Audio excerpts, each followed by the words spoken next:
Bonjour à tous et à tous et merci d'être parmi nous aujourd'hui pour cette troisième rencontre de notre communauté de pratique sur les AOC.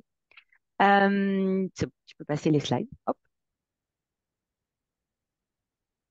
Voilà, donc effectivement, nous avons lancé l'année dernière, en fin d'année dernière, une nouvelle communauté de pratique sur les AOC. Qui est ouverte effectivement à toutes et à tous, que vous ne connaissiez pas les approches orientées changement ou que vous les ayez déjà expérimentées. L'idée, c'est de pouvoir justement répondre un petit peu à toutes les attentes, même si c'est très ambitieux en 2 heures. Mais en tout cas, voilà, si vous découvrez les concepts, pas de souci. On a prévu justement à chaque rencontre un petit temps de recalage sur ce que sont les AOC.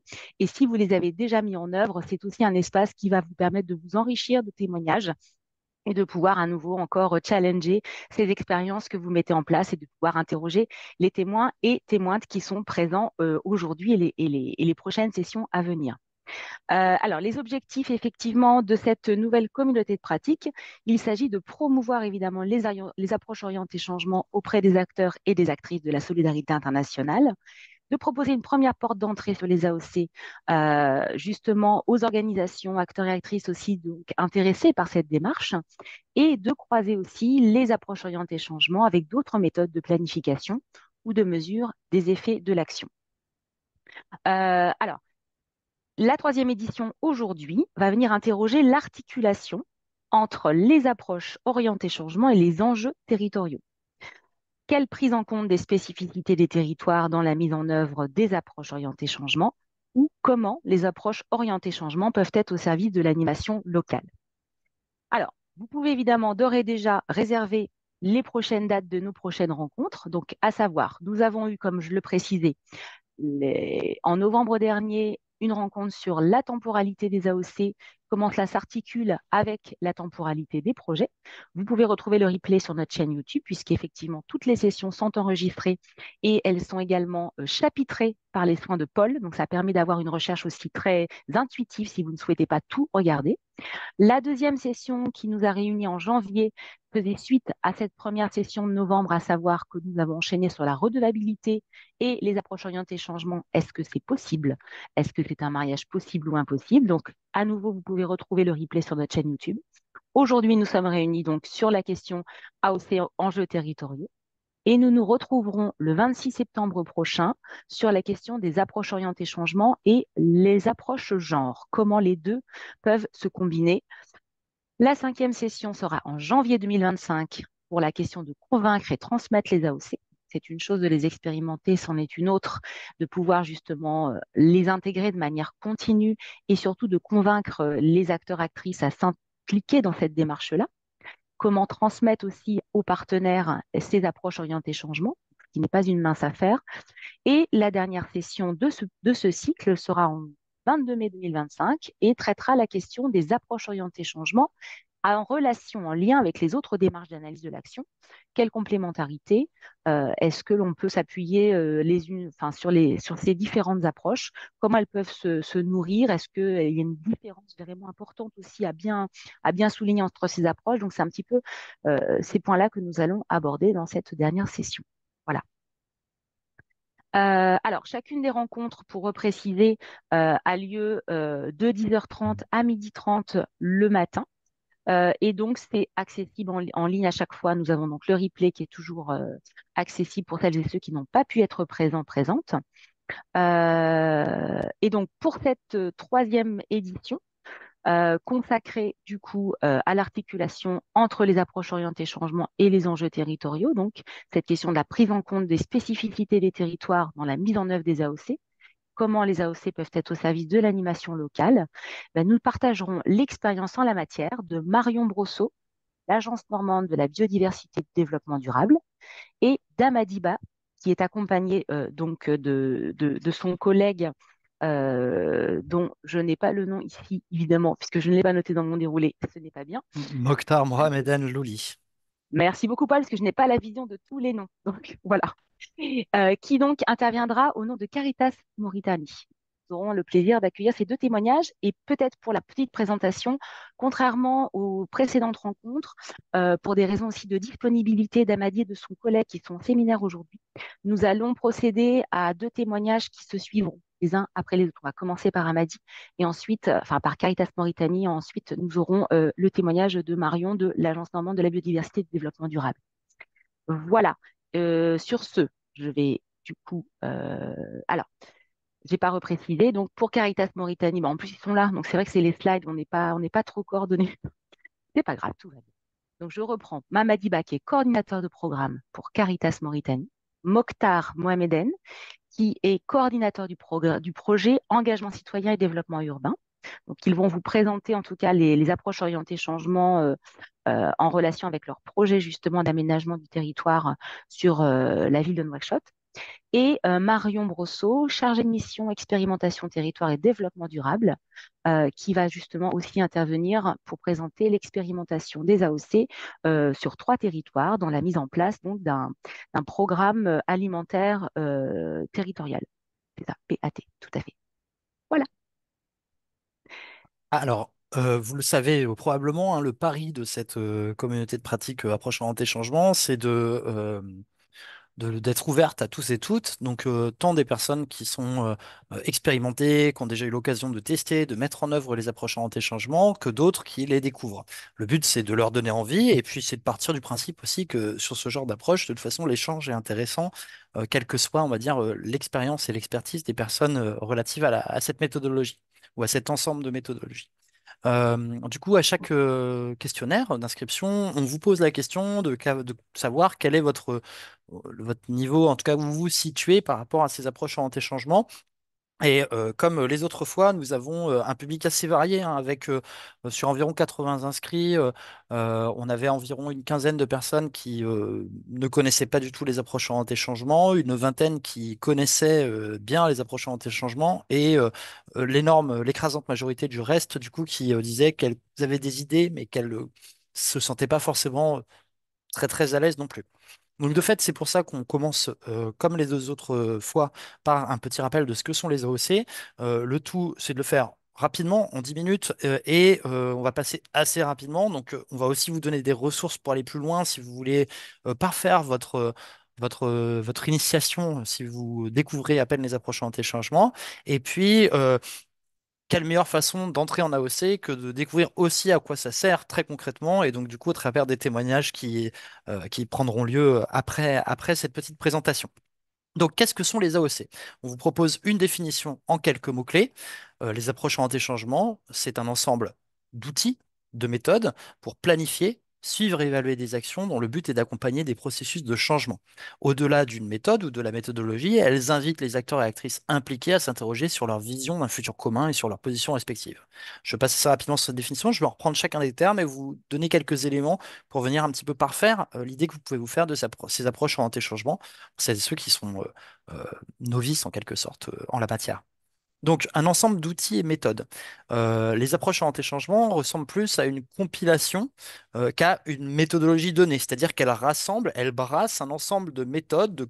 Il s'agit plus d'un corpus méthodologique que d'une méthode bien donnée. Elles empruntent à des méthodes variées qui ont en commun de partager un même esprit. Cet esprit, c'est l'idée que face à la complexité des choses, le monde n'est pas réductible à une simple approche projet, par exemple, et que de fait, il fait sens d'être dans des approches participatives qui laissent de la place à l'analyse des jeux d'acteurs, qui laissent de la place aussi à ce qui n'est pas attendu, tant dans la planification que dans l'évaluation. Et donc, c'est cet esprit, on va dire, qui fait le commun entre les approches orientées changement, mais qui emprunte du coup à plein de méthodes existantes et préexistantes. On peut citer, là, vous en avez quelques-unes à l'écran, pour celles et ceux à qui ça parle, la théorie du changement, la cartographie des incidences, la technique du changement le plus significatif, ou la récolte des effets, ou en anglais outcome harvesting, par exemple, qui sont autant on va dire, de sources d'inspiration et qui dialoguent dans les approches orientées changement.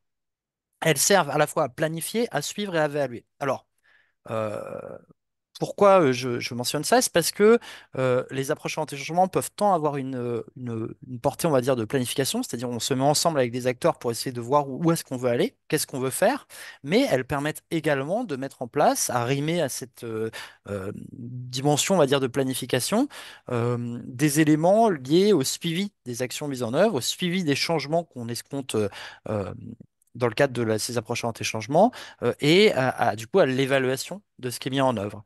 Donc il y a à la fois une fonction d'analyse et une fonction de planification qui dialoguent l'une avec l'autre.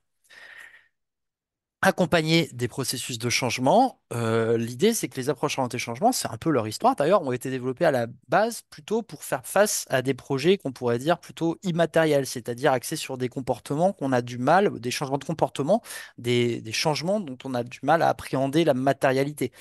Typiquement, un système de suivi-évaluation très classique avec des indicateurs, des résultats, etc.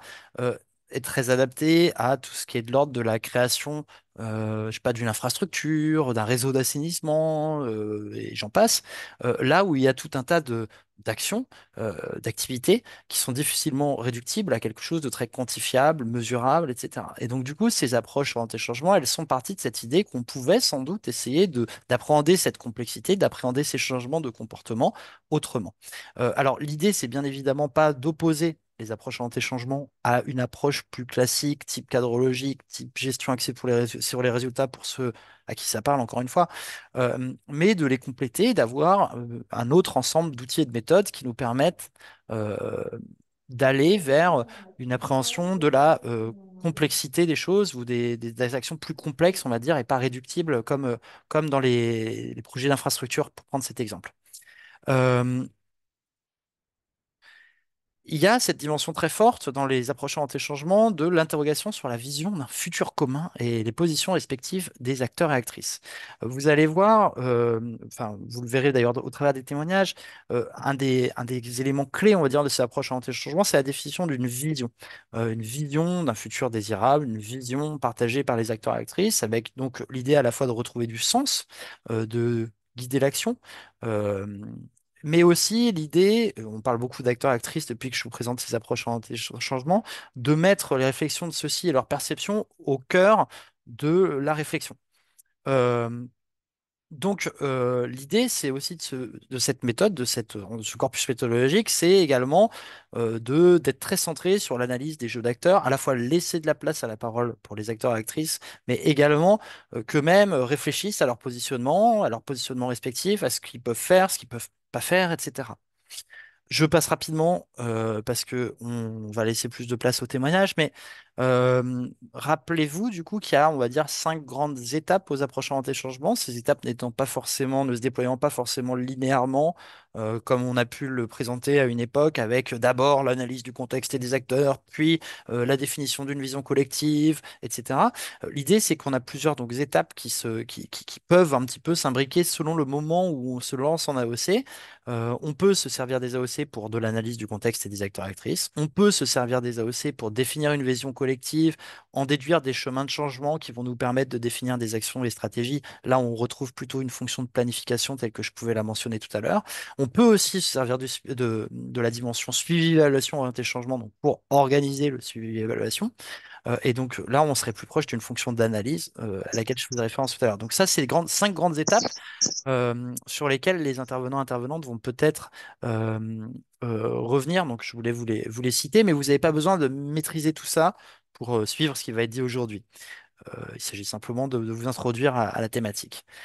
Si vous voulez aller plus loin, alors vous dire simplement que ces démarches sont expérimentées depuis 10 ans, je vais passer rapidement. Il y a eu trois programmes d'expérimentation méthodologique mis en œuvre par le F3E, toujours en lien avec des partenaires, donc des organisations membres du F3E principalement du coup dans un contexte de solidarité internationale, puisque c'est le champ d'intervention, on va dire, du F3E historique, avec donc d'abord un programme qui s'appelait PRISM entre 2014 et 2018, un second programme Changer les territoires par l'action collective, autrement surnommé STAC, qui a été mis en œuvre entre 2019 et 2021, et aujourd'hui encore, ces approches sont expérimentées dans le cadre d'un programme qui s'appelle Programme Atelier du changement social, depuis 2022 et qui connaîtra un avenir sans doute au-delà de 2024 et donc à partir de 2025, euh, c'est un programme de 3 ans.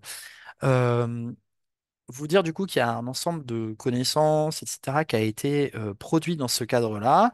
Les AOC, les approches anti-changement ont été enrichies au fur et à mesure. Vous citez plusieurs ressources qui vous permettent d'aller plus loin. Vous aurez bien sûr le PowerPoint, la présentation qui sera à votre disposition, ce qui vous permettra notamment au travers de liens cliquables d'aller directement voir les éléments que je vous présente là. Donc tout d'abord, vous avez un petit 12-15 pages qui s'appelle Le changement à notre portée. Donc c'est une introduction assez rapide, assez facile d'accès aux approches orientées changement.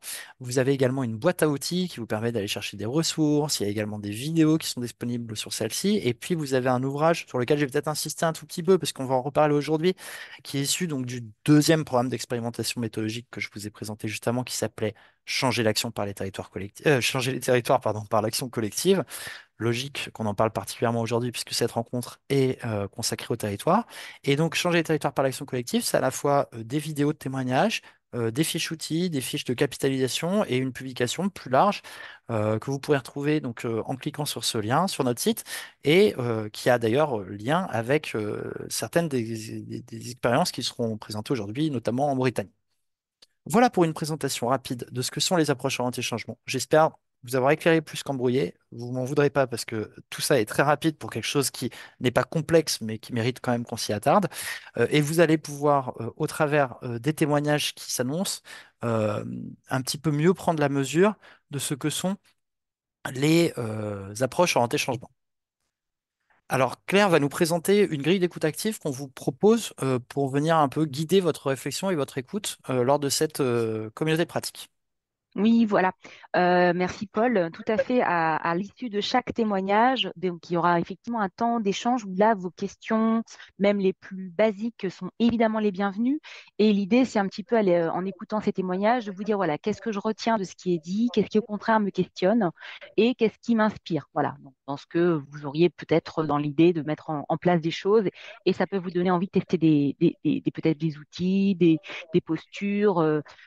De prendre des idées voilà, dans ce qui sera exposé. Donc voilà, donc c'est pour vous guider et surtout on vous invite vraiment à poser vos questions. Si vous n'osez pas prendre la parole, vous pouvez poser des questions dans le chat, mais voilà, les témoins sont là aussi pour pouvoir échanger avec vous et cette rencontre sera d'autant plus riche, voilà, s'il y a aussi un échange avec vous, même si à distance, c'est pas toujours évident. Voilà.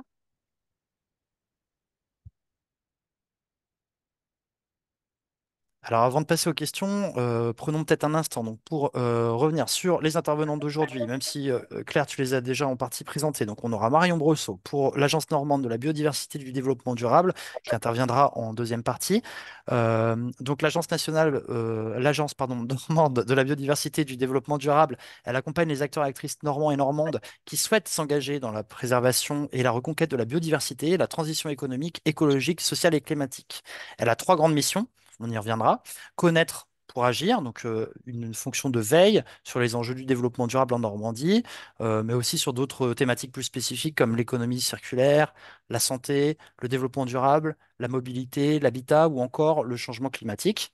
Elle a une seconde mission qui est l'accompagnement des activités du territoire et des décideurs et décideuses locales et locaux dans la mise en œuvre de leurs actions. Et elle a aussi une troisième fonction qui est celle d'inspirer et de valoriser, donc de diffuser les expérimentations qui ont lieu sur le territoire pour venir donner du biscuit, donner du grain à moudre aux autres qui souhaiteraient s'inspirer de ce qui a été fait par certains et certaines. Donc Marion, elle est chargée de mission expérimentation territoire et développement durable et on va revenir vers elle tout à l'heure pour qu'elle nous parle de son expérience de mise en œuvre des approches orientées changement au service de la définition de plans alimentaires territoriaux. Mais du coup, c'était un simple teaser pour l'instant. On va davantage, pour le moment, se tourner vers nos deux intervenants donc, qui sont donc rattachés au Secours catholique Caritas Mauritanie. Tous les deux. Alors, une toute petite seconde, excusez-moi. On a donc Amadi qui témoignera, ainsi que Mokhtar. Tous deux représentent donc Caritas Mauritanie. Caritas Mauritanie, c'est une ONG humanitaire et de développement affiliée à Caritas Internationalis, qui est donc un réseau qui œuvre en faveur des plus pauvres dans le monde. L'association, elle intervient dans des domaines très variés, le milieu carcéral, l'émigration, la sécurité alimentaire, la résilience, l'autonomie économique des jeunes, des femmes, le renforcement des capacités de la société civile, la santé communautaire. Et donc, puisqu'aujourd'hui, cette rencontre est consacrée à l'articulation entre approche anti-changement et territoire, on a voulu, au travers de ces deux témoignages, un petit peu problématiser les enjeux selon deux axes, hein. L'idée que le territoire vient enrichir la démarche, la prise en compte du territoire vient enrichir les approches orientées changement, mais aussi que les approches orientées changement peuvent être utiles et bien s'insérer dans un cadre territorial et dans un projet de territoire. Euh, voilà, simplement vous dire du coup que euh, nos deux interlocuteurs, en tout cas Amady était déjà présent à l'époque de changer les territoires par l'action collective, le programme d'expérimentation que j'ai déjà mentionné, qui visait justement à mieux approfondir les enjeux territoriaux dans la mise en œuvre des approches orientées changement.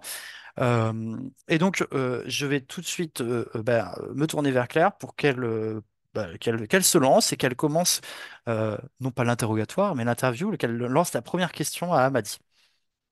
Voilà, tout à fait. Alors, bah, du coup, la première axe de questionnement, c'est un petit peu comment les AOC ont été mises en œuvre dans le cadre donc des projets urbains développés dans les quartiers de Darnaïm, puis plus tard, alors je vais peut-être mal le prononcer, on dit SEPCA, oui c'est ça, hein, je crois, SEPCA, Sebha, euh, il faut vous gratter la SEPRA, gorge. Il faut bien exactement, vous voilà, gratter la gorge. SEPRA, Sebha. SEPRA, très bien. Et du coup, nous présenter un petit peu les enjeux donc du projet et comment tout ça en fait s'est mis en place et est venu un petit peu résonner dans la mise en place de ces différentes phases de projets urbains mis en œuvre dans les quartiers de Nouakchott. Voilà. Et puis peut-être simplement pour compléter, un petit focus aussi sur ce que sont ces quartiers, nous en Oui. dire un peu plus parce que tout le monde ne connaît probablement pas Non. Nouakchott et moi le premier. Moi, j'ai la chance de connaître, mais effectivement. Ok, merci Paul et Claire. Donc, juste un élément de contexte, comme a dit Paul, moi, parce que j'avais pris des engagements. Là, je vous parle à partir du siège du Secours catholique Caritas France. Je suis dans un atelier pour un autre programme qu'on appelle Programme Agroécologie Sahel, depuis le mardi. Donc, mais j'ai pris 30 à 45 minutes pour vous parler. Et je suis très content et je remercie Mokhtar, que je l'ai sollicité pour qu'il puisse participer. Pour deux raisons. D'abord, effectivement, j'ai un problème d'agenda. Mais en plus, c'est lui actuellement le coordinateur du projet Engagement citoyen qui participe à l'expérimentation du PAX 2. Et il était là aussi lors du STAC, mais il n'était pas encore à l'époque chef de projet, il était responsable de volet. Mais il a suivi donc pratiquement les deux expérimentations. Et je le remercie parce qu'avec le décalage horaire, ça a démarré très tôt en Nouakchott, c'était 8h30 déjà, mais il était déjà en ligne. Donc. Et en plus, lui aussi, il prépare un voyage pour demain soir, justement pour participer au séminaire du STAC du F3 qui commence la semaine prochaine. Donc, c'était un peu compliqué, mais je le remercie pour ça. Donc, par rapport à la question, donc, effectivement, nous avons intégré le programme STAC alors que notre projet de Darnaïm, qui s'appelait le projet de consolidation des dynamiques associatives à Darnaïm, touchait à sa fin. Donc, nous avons pris le train en marche, ce qui fait que nous avons essayé d'appliquer les AOC juste sur la dernière partie d'analyse parce qu'on était en train de faire une capitalisation et une évaluation d'impact. Donc, ce qui fait que nous avons essayé de faire une analyse suivant les approches AOC parce que le projet était déjà déroulé. Mais ce faisant, on s'est rendu compte, en fait, comme disait Monsieur Jourdain, on faisait de la prose sans savoir qu'on faisait de la prose. Donc, quelque part, on avait cette approche sans savoir qu'on la faisait parce que lorsque le projet est intervenu à Darnaïm, on a commencé en fait, par une analyse du contexte et une cartographie des acteurs sans qu'on utilise ces terminologies. Il a fallu d'abord savoir quels sont les intervenants, quelles sont les associations de jeunes, quels sont les différents acteurs, quelles sont leurs relations et puis surtout quelles sont les problématiques auxquelles sont confrontés l'ensemble des acteurs. Et donc, c'est sur la base de ça que le projet a été construit. Et donc, voilà, sur Darnaïm. Donc, pour un peu revenir au contexte de Darnaïm, Darnaïm, c'est, comme c'est le cas d'ailleurs, c'est des quartiers qui sont relativement récents, entre de gros guillemets, parce que c'est par rapport à Nouakchott, qui sont nés dans les années 75 suite à des années de sécheresse surtout Darnaïm. Donc, c'était une mosaïque de gens qui sont venus de partout de la Mauritanie, qui n'avaient aucun lien social en dehors de leur territoire. Mais à l'époque, il n'y avait pas cette approche territoriale. Donc, les gens avaient plus de relations avec leurs parents dans d'autres communes qu'avec les habitants qui habitent dans la même commune. Donc, c'est un quartier paupérisé. La majorité de la population est jeune. Il n'y a pas beaucoup d'infrastructures de base. Il n'y a pas de services de sociaux de base, en fait. Il y en a, mais elles sont très faibles. Voilà, donc c'est l'ensemble de ces facteurs qui nous avaient fait choisir Darnaïm pour cette intervention. Donc vraiment, sur Darnaïm, les AOC, on les a seulement essayé de les pratiquer vers la fin. À Sepra, c'est un peu comme Darnaïm, c'est aussi un quartier périphérique, aussi résultat de l'exode rural, beaucoup plus à l'ouest, plus proche de la mer, donc qui est confronté aussi à des risques d'inondation et même de j'allais dire de débordement entre guillemets de la mer parce que les gens sont en train carrément de détruire le cordon dunaire qui sépare Sepra de la mer. C'est aussi un quartier composé majoritairement de jeunes où le chômage est très élevé. Et voilà, donc notre stratégie, c'était donc de quitter Darnaïm et d'aller à Septa en répliquant. En fait, c'était une des recommandations de l'évaluation finale du projet Darnaïm, de répliquer l'expérience à Septa. Mais avec une phase de transition, donc on était à cheval entre Darnaïm et Septa. Et voilà. Donc, pour Septa, là par contre, on était déjà en plein dans l'expérimentation Stack. Et on a pu commencer depuis le début. Donc, effectivement, le projet de SEPCA, on a essayé en tout cas tant bien que mal de le construire selon les approches AOC. On a commencé par une étude diagnostique, un diagnostic du contexte, donc une étude sur la situation de SEPCA, une étude diagnostique sur la commune de SEPCA. On a organisé un atelier vision, je crois que Mokhtar va me corriger, c'est en novembre 2021 et avec l'ensemble des acteurs. On a essayé de suivre donc les chemins de changement qui étaient tracés. Et au mois de juin 2023, on a organisé un atelier de suivi, de suivi des changements. Actuellement, on est en train de travailler sur des outils de suivi avec Magnolia dans le cadre justement de l'expérimentation STAC. Donc, grosso modo, c'est un peu ça, mais je n'ai pas voulu aller parce que justement, comme on dit en proverbe chez nous, Al-imam ou tahta shajar, l'imam est dans la mosquée, donc quelqu'un d'autre ne peut pas diriger la prière. Donc, je laisse à Mokhtar compléter ce que j'ai dit.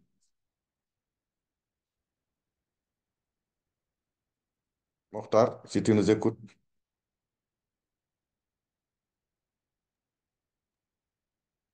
Merci beaucoup, Hamadi. Pourtant, vous l'avez bien dirigé, même si vous n'êtes pas l'imam, vous avez bien dirigé, vous avez tout dit en tout cas par rapport au cheminement de notre intervention au niveau de d'Arnaïm et Sabra. Euh, je n'ajoute rien par rapport à Darnaïm, parce que vous avez dit on a commencé à appliquer les OACI, c'est-à-dire à la fin du projet. Et pourtant, moi, je peux dire, comme vous l'avez dit déjà, que presque on l'appliquait plus ou moins sans qu'on le dise, on, on- on- c'est-à-dire sans qu'on on utilise les, les expressions qui sont propres aux OSC.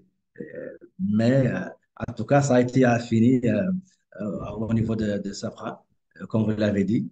Quand on a voulu répliquer notre expérimentation à Darnaïm, c'est une expérimentation qui s'est basée sur l'approche partenariale et territoriale. Donc, on a voulu répliquer ça dans un autre territoire de la capitale de Nouakchott.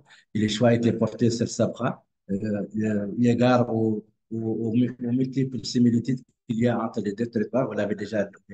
C'est des territoires qui sont peuplés par des populations qui sont ici des zones rurales, des gens qui sont venus qui fuient la sécheresse et qui sont aussi dont la population est majoritairement jeune et il n'y avait pas beaucoup d'activités économiques. Il y avait même un enclavement parce que l'Arnhem était enclavé par l'existence de l'ancien aéroport. Donc, elle a été finalement désenclavée tout récemment. Et ça fera aussi enclavé sur le bord, sur le côté mer. L'extension est impossible. Donc, elle est enclavée à ce point. Donc, il y a des similitudes qui ont fait que le choix a été porté sur Sapra. Il y a beaucoup de jeunes qui sont au chômage. Il y a beaucoup il y a le secteur informel aussi est très prépondérant au niveau de deux communes. Donc, c'est ça qui a fait que le choix a été porté sur Sapra. Et quand on a voulu venir à Safra et essayer de répliquer ce qu'on faisait à Darnaïm, donc il s'est trouvé déjà qu'on est en plein déjà dans les AOC. Ça nous a permis vraiment de commencer notre action par la porte d'entrée des OS. Et ce qui a fait que, comme il a dit, on a fait une éthique diagnostique des besoins prioritaires de Safra et les interactions entre les différents acteurs qui sont à Safra. Et après, on a fait la télévision commune auquel tous les acteurs de Safra ont été conviés. On a même amené des acteurs de Darnaïm pour un peu essayer de s'inspirer de leur expérience et d'essayer d'enrichir un peu le débat. Donc, au sortir de cet atelier, des domaines de changement ont été identifiés, notamment la vie économique, les cadres de vie de la commune, les services sociaux de base. Donc, c'est vraiment des domaines qui ont été identifiés et les acteurs ont été invités à essayer de tracer chacun à son niveau, chacun dans son domaine d'intervention, des chemins de changement pour essayer de converger vers un changement dans le futur qui prendra compte de tous ces domaines-là. Donc, comme il a dit, après une année ou presque une année, une année et quelques, on a organisé un atelier de suivi de changement. Et donc, à cet atelier aussi, tous les acteurs qui ont participé à l'atelier de vision commune ont été conviés cet atelier. Mais la différence, c'est que dans le premier,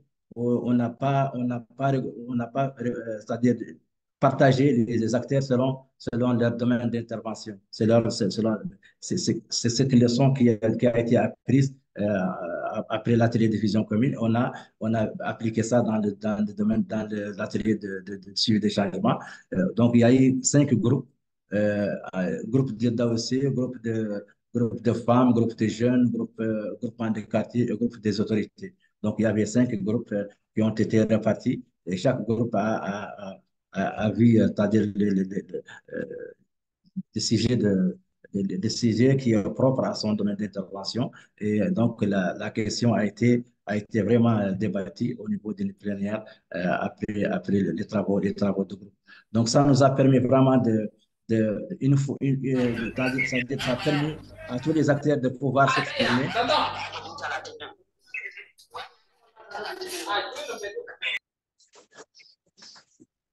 Vous m'entendez? Oui, c'est bon. Je demande Parce qu'avec... aux participantes de bien vouloir fermer leur micro, s'il vous plaît. Ah, d'accord. Et du coup, je l'ai éteint. Donc, je vous en prie, continuez, Mokhtar. Donc, d'accord. Donc, ça nous a permis, au niveau de l'atelier de ces changements, euh, euh, dans l'atelier vision commune, euh, la participation était relativement faible parce que l'approche qui a été adoptée n'a pas permis à tout le monde de s'exprimer. Ce qui nous a fait que on a pensé à cela et on a tiré les conclusions. Et ces cours catholiques nous ont aidé à vraiment adopter une approche qui permet à tout le monde de s'exprimer, de participer et s'exprimer. Ce qui nous a fait qu'on a mis les jeunes à part, les femmes à part, les autorités à part, les OC à part et les groupements de quartier à part. Et vraiment, ça a donné parce que tout le monde a pu s'exprimer, a pu participer et a pu présenter quelque chose à l'Assemblée. Et tout ça a été discuté en plénière et ça a vraiment a permis la contribution de tout le monde. C'est vraiment c'est un apport des OSC qu'on ne faisait pas auparavant. Donc ça, on doit le noter ici.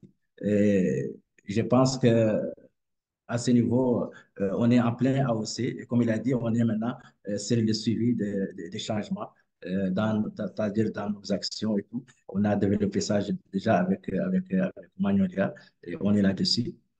Donc, je pense que c'est au niveau de cette question, c'est ça que j'ai ajouté à ce qu'a dit Hamad. Merci Mokhtar. Du coup, si j'ai bien compris, du coup, vous avez deux grands moments forts, on va dire. Un premier atelier vision qui va vous permettre en fait de faire la jonction entre vos deux territoires d'intervention, entre Darnaïb et Sebra. Donc, l'idée un petit peu de vous servir des AOC comme quelque chose qui vous permet de faire la transition entre deux phases d'un programme. Et vous avez un deuxième moment, enfin, un deuxième moment fort sur lequel on reviendra peut-être plus précisément tout à l'heure, qui est l'atelier là, plus récent de 2023, plus consacré aux enjeux de suivi et évaluation. Euh, si je peux du coup me concentrer sur cet atelier de transmission là entre les deux territoires, euh, qu'est-ce que vous diriez que les approches anti-changement ont apporté à cet exercice? Lors de la préparation avec Amady, on parlait des enjeux de la dimension du faire territoire, c'est-à-dire que les gens se sentaient faire partie de quelque chose, d'un groupe, d'un territoire commun. On parlait également euh, d'un renforcement de l'approche partenariale. Qu'est-ce que vous metteriez, vous, comme grands apports de ces approches anti-changement à ce moment précis, on va dire, de la transition entre deux tranches de programme?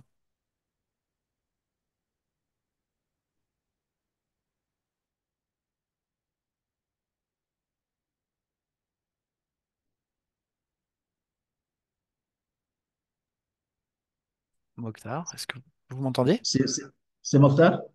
Oui, oui, c'est vous, Mokhtar, à qui je posais la Ah, question. ah, Et Amady peut aussi y contribuer s'il veut nous rajouter des choses, hein, bien sûr. ah.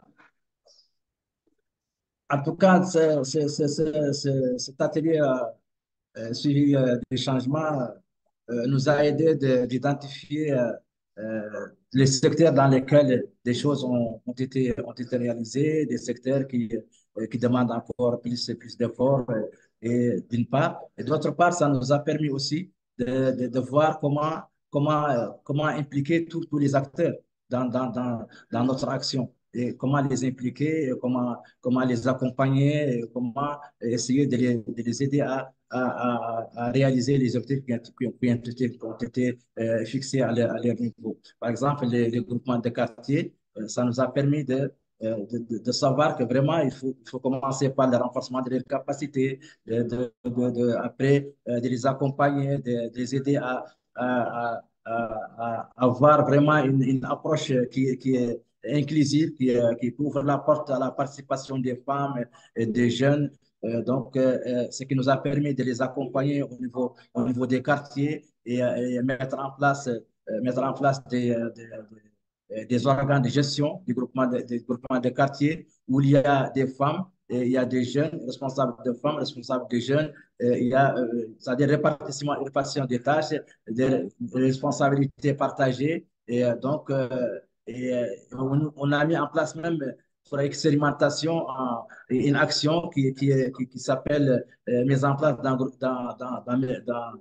un système de collecte et d'évacuation des ordures. Et on a mis en place un organe de gestion de cette action qui est dirigé par un imam et épaulé par une femme qui est responsable des femmes et un jeune qui est responsable des jeunes et qui partage les responsabilités, qui échange entre eux, et qui n'était pas possible parce qu'une femme ne pouvait pas parler devant un imam, mais tous les trois ont participé à l'atelier du changement et ont parlé ensemble et ont pu vraiment casser la glace entre eux.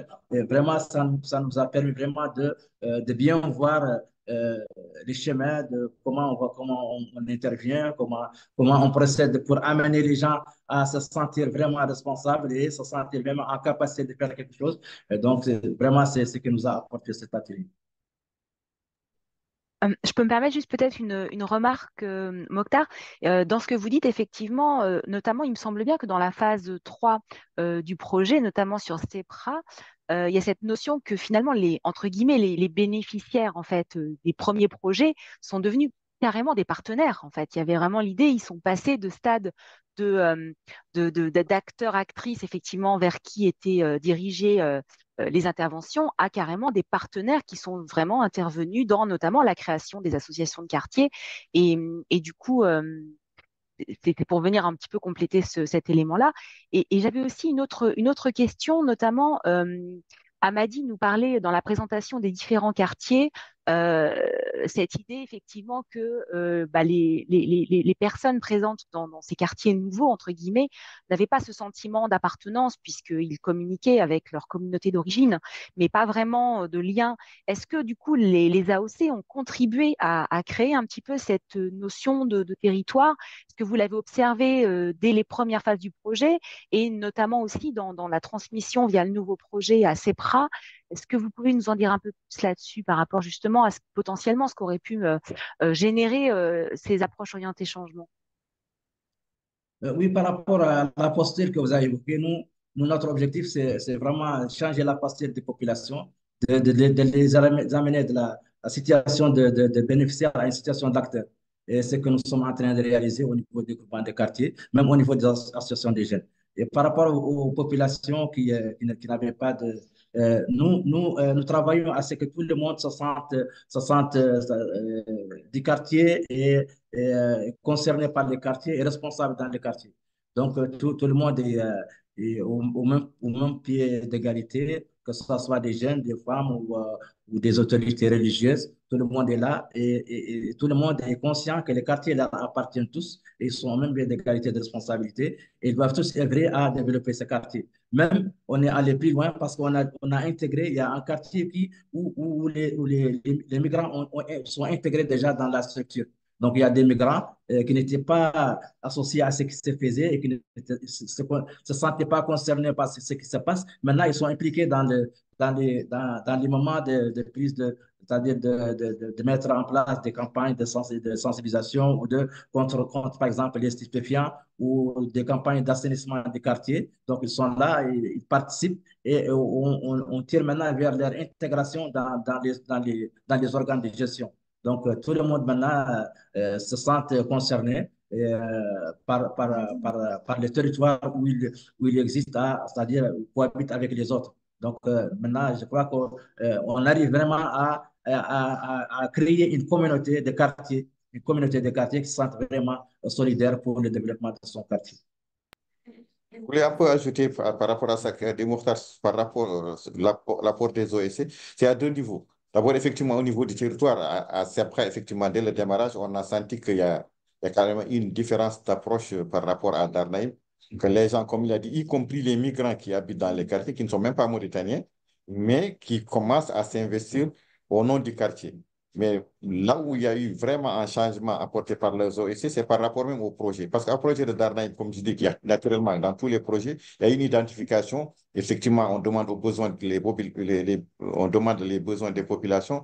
Donc, les projets ne viennent pas de nulle part. Mais dès qu'on a cette identification, on construit le projet, on déroule les activités. Donc, les populations se sentent un peu à la limite passives et elles n'attendent que la réalisation des activités. Et ce qu'on a remarqué à CEPA, et que ça, on l'a remarqué même dans la réaction depuis l'atelier Vision, le fait qu'ils aient été associés à l'atelier Vision et surtout depuis l'atelier de suivi des changements, et encore plus avec les outils de suivi, on les questionne sur les changements, ils considèrent que le projet est le leur. Vraiment, c'est devenu carrément des acteurs et non des bénéficiaires qui attendent le déroulé des activités. Ils sont associés non seulement ils sont associés, mais en plus, ils ont conscience qu'ils sont associés dans le déroulé du projet. Et ça, c'est vraiment une nouveauté notable des AOC par rapport à nos interventions classiques à Darnaï. C'est qu'aujourd'hui, en tout cas, et on a eu la chance, je parle sous le contrôle de Mokhtar, ceux qui ont participé à l'atelier Vision, on a perdu quelques-uns en cours de route, c'est normal. Mais en tout cas, la grande majorité continue de suivre le projet, de suivre le processus. Et ça, c'est grâce aux ASC et ça n'aurait pas été possible euh, sans ces approches. Et comme je vous ai dit, moi, je n'avais qu'une heure. Je suis obligé de vous laisser parce que c'est moi qui anime la prochaine séance de notre atelier ici. Donc, je vais vous laisser avec Mokhtar, mais rassurez-vous, de toutes les manières, il sera plus utile que moi par rapport à l'ensemble de ces questions. Merci Bon, Amadi. Merci je beaucoup, voudrais, Amadi.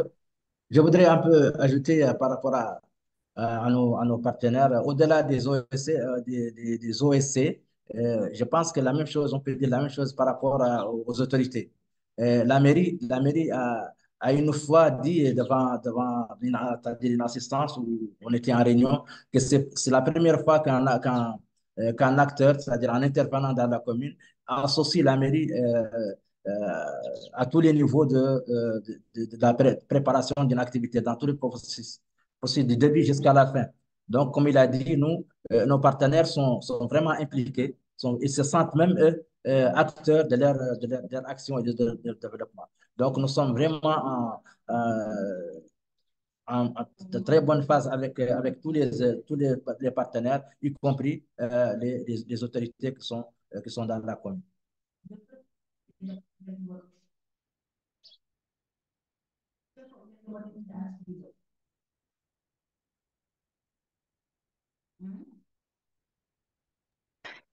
Merci beaucoup, Mokhtar. Du coup, ça nous permet effectivement de poser la dernière question, bah, qui finalement, on en a eu quelques éléments hein, de réponse, notamment par rapport à la continuité de l'expérimentation. Du coup, quelles suites ont été données du coup à cette expérimentation? Qu'est-ce que vous pouvez nous dire notamment? Alors, je sais qu'il y a eu un atelier de suivi des changements en juin 2023, donc qui a été assez important. Et du coup, comment vous envisagez les suites, même au-delà de l'expérimentation actuelle dans le cadre du PAX 2? Est-ce que vous pouvez nous en dire un petit peu plus?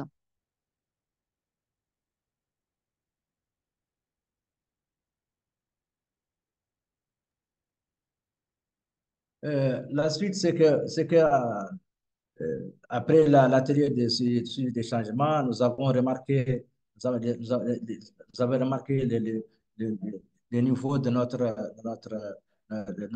expérimentation, c'est-à-dire ce que nous avons réalisé, ce qui manque, quels étaient les défis, quels sont les goulots d'étranglement. Donc, on a vraiment, ça nous a donné une vision claire de ce que nous sommes en train de faire. C'est là où on doit mettre plus d'efforts, là où on doit, par exemple, au niveau du groupement de quartier, ça nous a donné, c'est-à-dire l'occasion de voir comment cibler les jeunes qui vont être formés, parce qu'on forme n'importe quel jeune. Parfois, on prend des jeunes qui ont un niveau très bas, mais après, à l'issue de la formation, on ne peut pas restituer parce que nous, en général, quand on fait une formation, on fait signer les jeunes une fiche d'engagement de restituer de ce qu'ils ont appris durant la formation au niveau de leur structure ou en faire un sujet de sensibilisation au niveau de leur communauté s'il s'avère important. Et maintenant, nous avons vraiment constaté qu'il faut cibler d'abord les jeunes et mettre l'accent aussi sur les gens, parce que les gens, souvent, la communauté mauritanienne, les populations ici, parfois, ils donnent plus confiance aux hommes qu'aux femmes. Maintenant, nous, on essaye un peu avec eux de, de faire vraiment le partage entre les deux sexes et de pouvoir faire associer les femmes, c'est-à-dire les filles et les jeunes, dans les formations que nous faisons pour les groupements de quartier. Donc, il y a ce niveau d'instruction et de compétences, et il y a aussi ce niveau de représentativité de sexe. Donc, ça, vraiment, c'est la suite que nous sommes en train de vraiment de prendre à l'issue de l'atelier. Il y a aussi les associations des jeunes.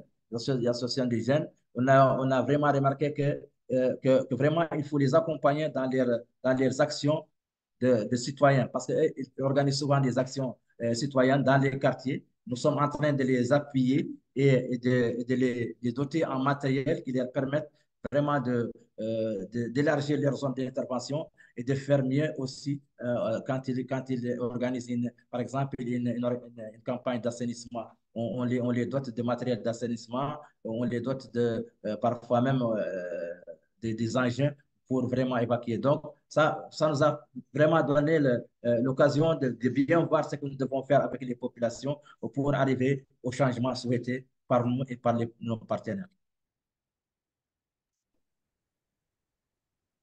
Merci beaucoup, Mokhtar. Du coup, nous avons un petit moment voilà, d'échange où on vous invite, comme le précisait Paul dans le chat, à poser vos questions, donc à prendre la parole si vous le souhaitez. Alors, si possible, allumez votre caméra quand vous prenez la parole, c'est plus sympa pour les échanges. Et donc, voilà, vous pouvez aussi mentionner vos différentes questions dans le chat. Donc, la parole est à vous par rapport du coup à ce témoignage que vous venez d'écouter de Caritas Mauritanie. Et on avait donc Marion Envroin de l'IRAM, si je ne m'abuse, qui avait demandé la parole. Et puis n'hésitez pas, si vous voulez prendre la parole, à utiliser aussi la petite fonction main levée de Zoom qui nous permettra de vous repérer ou alors de nous mettre un petit message sur le chat. Voilà, Marion, je t'en prie. Oui, merci beaucoup. Donc, je me présente en deux mots. Moi, je suis Marie Envroin, je suis chargée de programme sur les questions de développement local à l'IRAM. Alors, peut-être déjà, ce que je retiens, c'est que bah, c'est des approches qui apparaissent comme particulièrement pertinentes par rapport à des projets de développement territorial ou de développement urbain, mais aussi parce que finalement, ça rejoint assez largement des choses qu'on fait déjà dans le cadre des projets de développement local, en fait. Donc, évidemment, dans tous les projets de développement territorial, on commence par un diagnostic, on travaille sur de la planification participative, etc. Et du coup, avec souvent des approches qui sont mises en œuvre déjà, en tout cas selon un certain nombre de principes qui sont similaires aux principes des AOC. Alors du coup, je me demande un peu, alors c'est en lien, mais finalement, qu'est-ce que, quelle est la spécificité de l'approche AOC par rapport à des démarches de planification participative, voire de prospective territoriale où on est au-delà de la planification, mais sur justement des réflexions en termes de vision à plus long terme. Donc j'ai l'impression que finalement c'est un petit peu les AOC au stade de la planification. En tout cas, ça se rapproche beaucoup de la prospective territoriale. Et du coup, aussi, alors j'ai compris que les collectivités étaient impliquées, mais finalement, comment c'est articulé avec les processus de planification locale qui sont pilotés par les mairies et comment les collectivités s'approprient réellement ou pas ce type de démarche. Voilà. Merci. Merci Marion. Mokhtar, je vous laisse apporter les réponses, notamment sur l'implication des autorités locales. Après, sur la réflexion générale par rapport à la prospective territoriale, etc., moi, j'aurais aussi des petits éléments. Voilà. Bon, par rapport à l'approche, ce que nous pouvons dire à ce niveau, que les OAC vraiment nous ont permis, c'est-à-dire l'approche participative, ça nous a permis de détailler un peu cette approche. On pensait vraiment l'avoir appliquée partout là où on était, mais on a vraiment réalisé après qu'il y avait un manquement, c'est-à-dire au niveau de l'application de cette approche.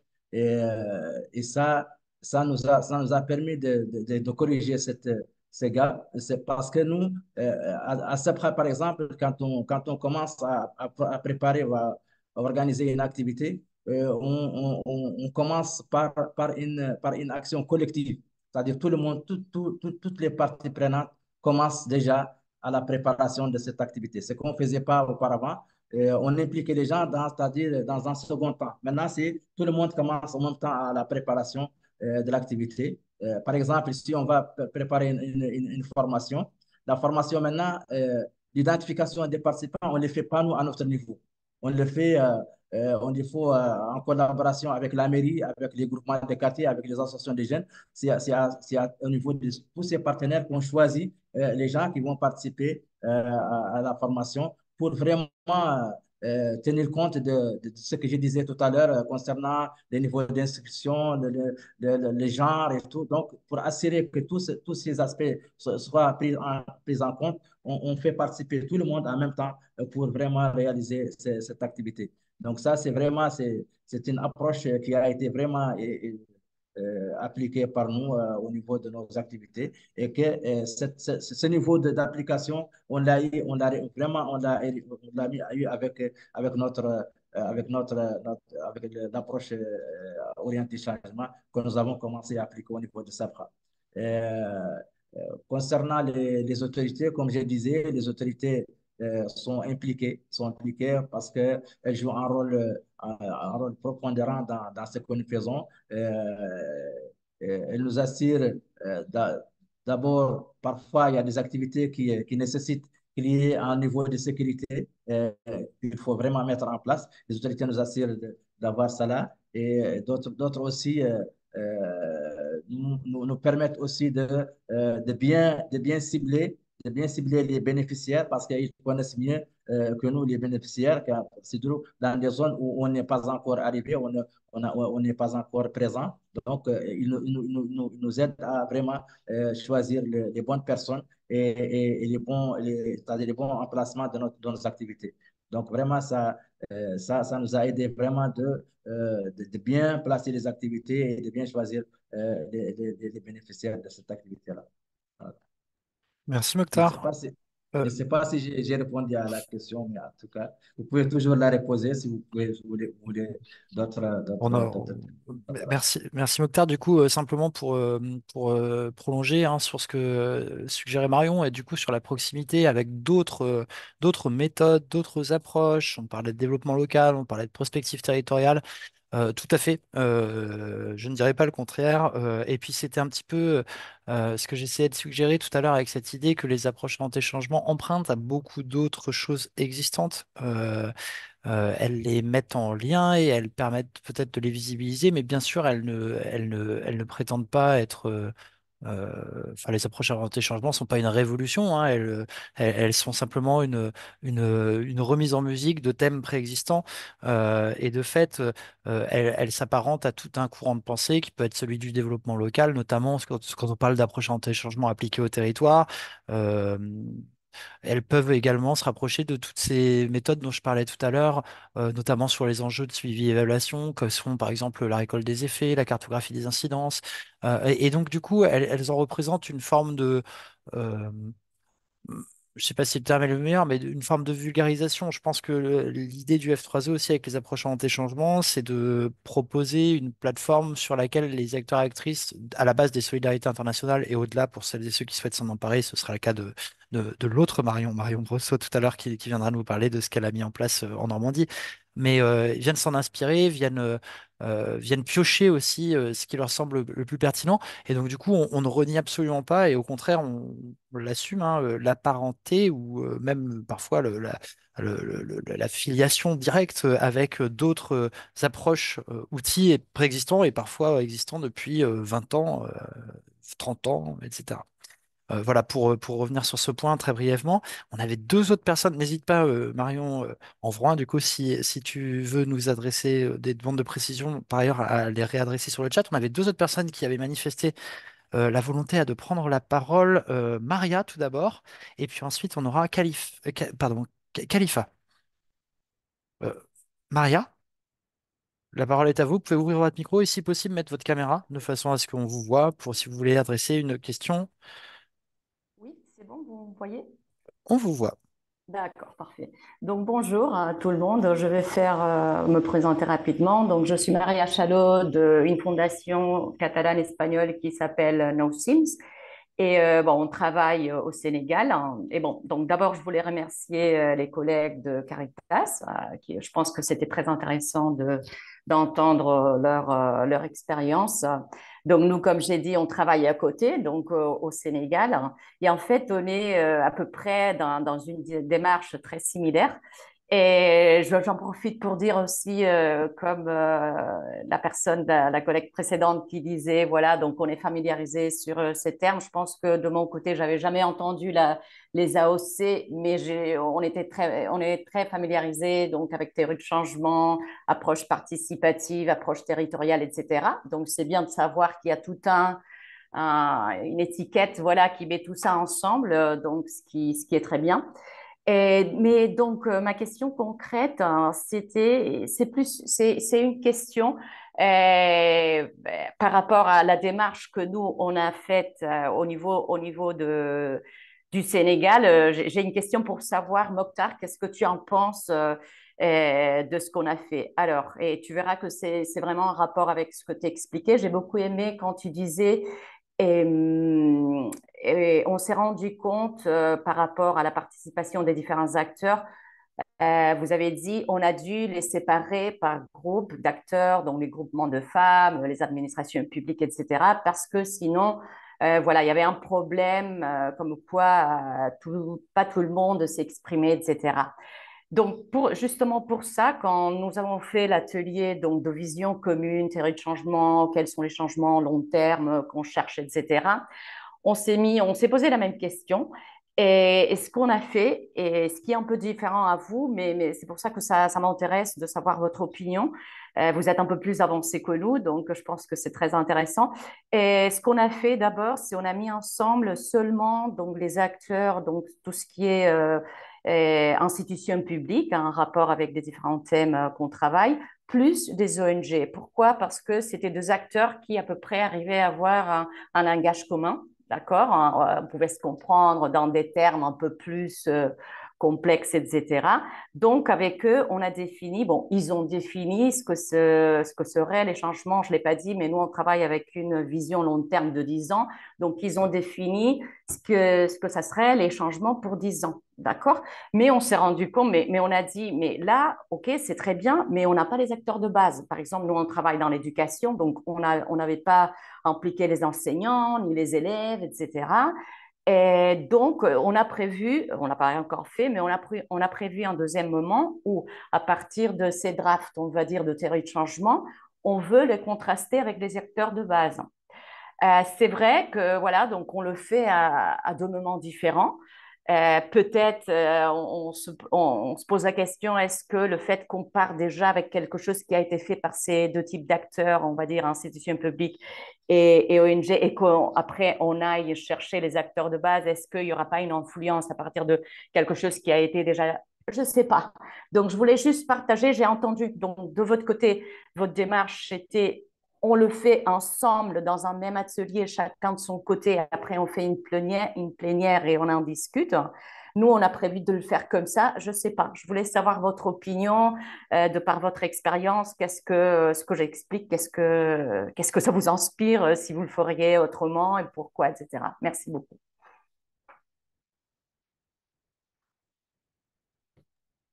Merci Maria. Moi, je trouve aussi que vous faites un bon travail. C'est justement cette influence-là qu'on veut éviter à notre niveau. Influence, influence d'opinion, influence de méthode et tout. Parce que les OSC sont déjà des gens qui, comme vous avez dit, qui partagent vraiment des idées, des langages, des manières de faire et tout. Donc, c'est des gens qui sont déjà avertis, et plus avertis que les autres. Donc, Oui, nous, les OSC nous apprennent que vraiment pour aller vers un changement, il faut essayer d'aller de façon collective. C'est-à-dire toutes les parties concernées. On doit partir avec toutes les parties concernées pour vraiment arriver à un changement. C'est pourquoi nous, à Darnaïm, on faisait ce que vous faites maintenant, c'est qu'on faisait à Darnaïm, avant même qu'on applique intégralement l'approche orientée changement. Mais on a appris de cette leçon que quand on est arrivé à Safra, de vraiment changer d'approche et essayer d'impliquer tout le monde en même temps. Impliquer tout le monde en même temps et permettre à tout le monde de s'exprimer en même temps. Et permettre à tout ce monde de participer et de vraiment essayer de poser les premiers jalons de ce que nous allons faire en même temps et qu'il n'y ait pas d'influence d'une partie sur l'autre. Donc, c'est pourquoi nous, dans l'atelier de suivi des changements, on n'a pas fait comme ce qu'on a fait au niveau de l'atelier de vision commune. L'atelier de vision commune, on a juste invité les autorités et les OSC. Et on les a répartis en groupes sans tenir compte de leur domaine d'intervention. Et par contre, au niveau de l'atelier suivi des changements, on a invité tout le monde. On a invité les autorités, les OSC, les groupements de quartier qui est composé de jeunes et de femmes, des gens même qui sont à la base, qui sont ouais, dans la maison, qui ne font rien, mais qui sont dans la maison. Donc, on a invité ces gens-là parce qu'on a besoin de leur opinion, on a besoin de leur vision, on a besoin de leur analyse de ce qu'ils vivent dans leur territoire. Et on a invité aussi les jeunes. On a invité les jeunes parce que les jeunes, ils ont des spécificités qu'il faut qu'eux-mêmes partagent ces spécificités avec les autres. On a invité aussi les femmes parce que les femmes, elles ont des choses particulières elles aussi. Donc, elles doivent partager cette chose-là avec la communauté. Et on a invité les OSC. Et quand on a voulu que tout ce monde-là s'implique dans l'atelier, on a mis tous les groupes, chaque groupe à part. Parce que les OSC, quand elles sont avec, par exemple, les jeunes ou les femmes, ils peuvent influencer leur intervention, ce qu'ils vont dire. Donc, on a mis les jeunes à part, les femmes à part, les OSC à part, les autorités à part. Donc, on a permis à tout le monde de s'exprimer. Et après, on a réuni tout le monde dans une plénière et chacun va partager ce qu'il a pu partager en son sein. Donc, voilà, c'est vraiment, c'est ça que nous, parce que nous, pour nous, l'approche orientée changement nous dit que vraiment que pour atteindre l'objectif, le changement souhaité, il faut que tout le monde participe au même pied d'égalité. Voilà. Ok, Merci. merci beaucoup, Mokhtar. C'est intéressant. Merci pour ces éléments, Mokhtar, ce qui nous permet en plus de faire un petit peu de teasing par rapport à la prochaine session donc, de cette communauté de pratique qui aura lieu le 26 septembre prochain, qui sera consacrée aux enjeux de genre, l'articulation, on va dire, entre approche orientée changement et enjeux de genre. Donc ce sera aussi l'occasion de revenir sur ce qui est mis en œuvre dans le cadre d'un programme d'expérimentation qui est en cours, qui vise justement à mieux prendre en compte ces enjeux de genre dans la mise en œuvre des AOC, de pas avoir des AOC qui soient aveugles au genre, ce qui serait un risque, hein, faire des approches participatives sans prendre en compte ces enjeux, semblant être un écueil dont il faut se prémunir. Et on avait une dernière demande de prise de parole, ça fait d'ailleurs écho, pardon, sur ces enjeux de genre et d'inclusion à un commentaire donc, de Brihima Mangali sur le chat qui nous demandait si ça avait permis une participation inclusive dans la mise en œuvre des activités. Donc, je pense qu'il y a des éléments de réponse qui ont été apportés. Et par ailleurs, on va y revenir lors de notre prochaine rencontre. Et du coup, je donne la parole enfin, je transmets la parole à Khalifa qui avait demandé la parole. Khalifa, si vous avez la vidéo, c'est encore mieux. C'est parfait. On vous voit. Voyons maintenant si on Ok, vous entend. Et on vous entend, c'est merci. parfait. Merci. Bonjour tout le monde. Moi, je me nomme Khalifa Koulibaly. Je travaille au GRS Mali et je suis chef de projet sur les questions d'accès à l'énergie en zone rurale. Et également, je travaille sur les questions de gouvernance, inclusion genre. Et ma question pour Caritas, c'est de comprendre si les AOC avaient permis euh, une compréhension, une haute compréhension ou une redéfinition des territoires que ce qu'elle était au départ de leur action. Puisque là, on parle notamment des deux quartiers de Nouakchott, Darnaïm et Sebha, avec une cible et une réalité au départ, mais est-ce que avec les AOC, ça leur a permis de comprendre en tout cas une réalité qui va au-delà de ces deux quartiers? Et si c'est le cas, cela s'est traduit comment? Voilà. Voilà. Merci. Merci beaucoup pour cette question. Ouais, Mokhtar, si vous pouvez répondre en 1 minute, parce qu'après, sinon, on va être en retard. ouais, Je vous d'accord. en prie. Merci beaucoup. Merci Koulibaly. Merci beaucoup. Donc, nous, comme je disais, ce qu'on faisait à Darnaïm, on a vraiment on a amélioré beaucoup ce qu'on faisait quand on est arrivé à Safra. Et ça, c'est grâce à l'approche orientée changement. Donc, par exemple, je vais prendre un petit exemple, celui du groupement de quartier, parce que nous, le groupement de quartier, c'est vraiment le modèle vraiment de notre application au niveau des AOSC. Et nous, le territoire en groupement de quartier, c'est dans un territoire déterminé et qui abrite vraiment une communauté qui est composée de plusieurs composantes. Il y a des migrants, des locaux, il y a des femmes, il y a des autorités religieuses, il y a même les autorités communales qui existent là-bas. Donc, il y a tout ce monde-là. Nous, on a des approches, l'approche orientée changement nous a appris comment essayer de les amener dans un cadre qui leur permette de travailler ensemble pour changer leur territoire, positivement leur territoire sur tous les domaines. C'est-à-dire, on parle de l'assainissement, la sécurité, on parle de l'enseignement, de l'éducation des enfants, notamment particulièrement les jeunes filles. Donc, on parle de beaucoup de sujets que tout ce monde-là essaye de voir ensemble et de trouver des solutions pour tous les problèmes. Ça, c'est en collaboration avec les autorités. Par exemple, la mairie ou les services de consanté de l'État concernés par la question. Donc, la cellule qu'on met en place, elle est représentative par rapport à toutes ces composantes-là. Donc, c'est ça qui nous a permis vraiment d'essayer de développer un territoire donné avec la participation de toutes les personnes qui existent dans ce territoire-là. Donc, vraiment, ça, c'est avec les OSC qu'on a appris ça. Ok, merci.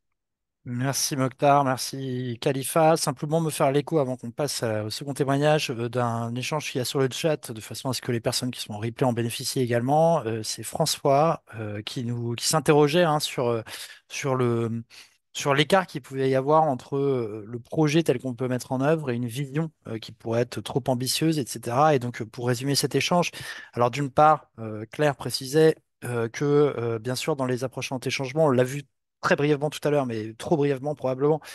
L'idée, c'est pas simplement de définir une vision de long terme, mais aussi de la faire atterrir en quelque sorte, c'est-à-dire de repasser aussi sur des chemins de changement et des activités ensuite qui sont liées, donc d'aller vers aussi quelque chose de concret en termes de planification qui est pas simplement un grand cap, mais qui est aussi, on va dire, incarné ou en tout cas traduit dans des actions concrètes.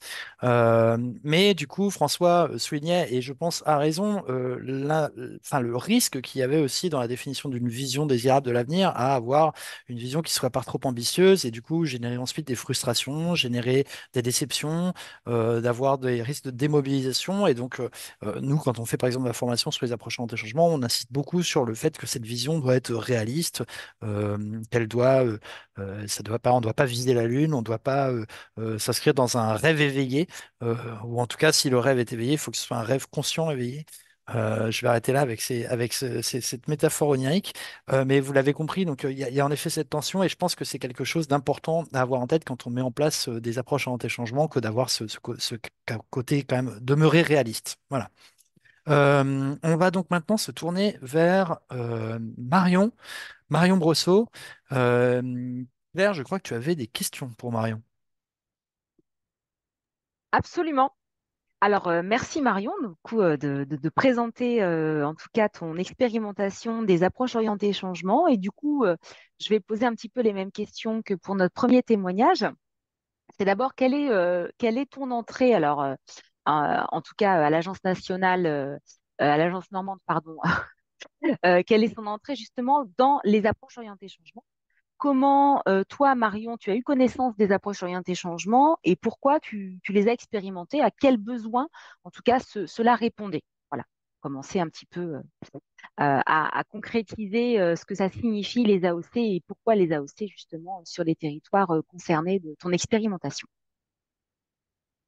Merci Claire. Bah, bonjour à toutes et à tous. Donc, en fait, pour refaire l'historique, c'est vrai que nous, je pense qu'on a plongé vers 2018 dans les AOC parce qu'on a eu un contact avec Delphine Vincenot du programme Prisme à l'époque. Et en fait, une collègue a travaillé avec elle sur la thématique de l'économie circulaire. On avait fait en fait intervenir Delphine pour expérimenter les AOC dans une petite collectivité avec laquelle après j'ai travaillé également. Et donc en fait, moi j'ai découvert les AOC. Et comme moi, mon rôle, c'est d'être en veille sur des techniques d'animation, des méthodes, mais aussi d'être en lien avec la recherche pour mieux transférer au territoire, j'ai vraiment été écumer la boîte à outils du F3E, j'ai tout lu. Voilà, j'ai tout dévoré et j'étais un petit peu voilà, en attente de me dire à quel moment je pourrais les utiliser. Et donc, fin 2019, l'occasion s'est présentée parce qu'en fait, il y avait donc un projet, un financement FEADER, donc financement européen, sur la thématique des projets alimentaires de territoire. Et en fait, on a été sollicité par plusieurs territoires qui nous demandaient de les accompagner dans la phase de concertation des projets alimentaires de territoire. Sauf que nous, on n'est pas un bureau d'études, on ne peut pas répondre, on est une agence normande, donc régionale. Notre statut juridique nous interdit en fait de répondre à des demandes très spécifiques d'un territoire. Voilà, on ne peut pas répondre juste pour une personne, une structure. Donc ce qu'on a fait, c'est qu'on a dit, OK, on va sélectionner trois territoires qui sont très différents, qui seront du coup un peu représentatifs des différents territoires de Normandie en termes de taille, de localisation, un sur le littoral, d'autres plutôt en milieu rural, avec des moyens aussi d'action différents. Et on s'est dit, on va expérimenter la méthode avec eux pour ensuite faire valoir aux autres territoires comment est-ce que les AOC ont, enfin ce qu'elles ont apporté en tout cas dans la définition d'un projet alimentaire de territoire. Donc c'est comme ça en fait qu'on a plongé dans les AOC. Et du coup, c'était un peu expérimental. Moi, je m'étais juste auto-formée au moment où on a déposé le dossier de financement. Mais après, évidemment, j'ai fait la formation pour quand même partir sur des bases très solides. Merci beaucoup. Alors, moi, je voulais revenir plutôt sur la façon dont concrètement, parce que vous nous avez expliqué comment vous aviez découvert, etc., mais comment concrètement vous étiez approprié les AOC, comment vous avez vous êtes réapproprié la méthode, comment vous l'avez adaptée au territoire concerné par l'intervention, et par ailleurs, est-ce qu'il y a eu ensuite des difficultés spécifiques dont vous voudriez nous faire part de façon à ce qu'on s'en prémunisse par la suite? Alors bah déjà, il a fallu convaincre les élus de cette expérimentation, puisqu'en fait, on leur proposait quand même une méthode qui n'était pas validée, on va dire, sur les projets alimentaires de territoire, sachant qu'un projet alimentaire de territoire, du coup, donc c'est sur des territoires qui sont assez vastes, avec plusieurs communes qui vont être concernées, et la thématique est très très large. Et donc, en fait, donc moi, comme j'avais quand même beaucoup potassé mon sujet sur les AOC, et que je connais bien mes élus aussi du territoire, je me suis dit, qu'est-ce qui va les convaincre de l'intérêt de cette méthode? Et aussi pour comparer, il y avait déjà des projets alimentaires de territoire qui avaient été faits en Normandie. Donc, j'avais été aussi les étudier de mon côté. Et donc, la plus-value que j'ai vraiment mis en avant, c'était déjà la vision commune, se projeter positivement. Parce qu'en fait, souvent, donc, quand on veut un projet alimentaire de territoire, on aboutit à un plan d'action, généralement sur 5 ans, qui ensuite peut être révisé. Et donc, généralement, on part simplement d'un diagnostic agricole du territoire qui finalement met surtout en évidence les manques sur le territoire, va mettre en évidence les problèmes, les difficultés. Et on sait bien que quand on démarre une concertation en parlant, voilà, tous les freins, tous les problèmes, toutes les difficultés, ça empêche quand même d'avoir un plan d'action un peu ambitieux. Finalement, on se met directement des freins et on n'est pas très créatif. Et donc, toute la force des AOC, c'était déjà cette vision commune. Et donc, c'est comme ça que j'ai réussi déjà à convaincre les élus, en grande partie. Je leur ai présenté déjà l'ensemble de la démarche en disant, voilà, on va faire une vision commune, en les rassurant que, bien sûr, à un moment, on allait s'intéresser au diagnostic, mais plutôt dans l'étape changement. Et donc, une difficulté déjà à laquelle qu'on a dû affronter, c'est que, donc j'ai dit, on a déposé le dossier fin 2019, et comme vous le savez, en 2020, ce qui est arrivé et qu'on n'avait pas attendu, c'était le Covid. Mais nous, on avait quand même un calendrier à respecter, parce que moi, j'avais un nombre de jours d'action avec les territoires finalement assez contraint. Et donc là, il a fallu s'adapter. Il a fallu s'adapter notamment en se disant, eh ben, nous, c'est de la concertation. Donc, c'est-à-dire qu'on voulait réunir un public large, les habitantes, les habitants. On voulait réunir des partenaires publics, mais aussi des partenaires privés, aussi bien des agriculteurs, voilà, des commerçants, des artisans, la restauration collective. Donc, vous voyez un petit peu tout le public qu'on voulait brasser vraiment déjà pour cette première phase. Donc, il fallait quand même qu'on choisisse des horaires où ces personnes étaient disponibles. Et donc, à ce moment-là, on était en couvre-feu à 18h. Donc, on s'est dit en même temps, tant mieux, les gens sont bloqués chez eux, ils n'auront rien de mieux à faire que de se connecter avec nous. Et donc, on a proposé des ateliers vision, donc sur un des 3 territoires, en soirée. Et finalement, ça a vraiment bien fonctionné. Mais ça nous nécessitait, nous, quand même, l'équipe technique de s'adapter sur le déroulé. Et donc, bah, on a adapté le déroulé. C'est-à-dire que comme il y avait beaucoup de personnes d'inscrites, notre objectif à l'issue de ces premiers ateliers, c'était pas d'aboutir tous ensemble à l'écriture d'une vision. Ça paraissait compliqué parce qu'il fallait qu'on réplique en fait plusieurs fois les ateliers vision. Donc en fait, nous, l'idée de l'équipe technique, c'était de récolter beaucoup de matière auprès des participantes et des participants pour ensuite, nous, équipe technique, digérer tout ça, écrire une vision et la soumettre aux élus. Et donc, c'est ce qu'on a fait. Donc, pour faire en fait émerger, faire ressortir tout ce que les participants pouvaient avoir en tête, moi, j'avais compilé donc, ce qu'on appelle un photolangage. Donc, j'avais été récolter plein d'images en lien avec l'alimentation et aussi en lien avec les milieux agricoles qu'on a sur le territoire. Donc, comme je disais, on a notamment un territoire littoral. Donc, on a mis des images en lien avec le littoral qu'on n'a pas mis dans le photolangage pour les communes plus rurales et dans les terres surtout. Et donc ça a permis, en fait, on demandait aux personnes de choisir 2 images, une qui les interpellait positivement et une négativement. Donc là, ça permettait déjà de faire un petit tour de table. Donc sachant que même si on avait parfois une cinquantaine d'inscrits sur la soirée, on démultipliait les petits groupes, on faisait des groupes de 5 à 8 personnes, ce qui nécessite aussi d'avoir autant d'animateurs derrière pour animer les sous-groupes.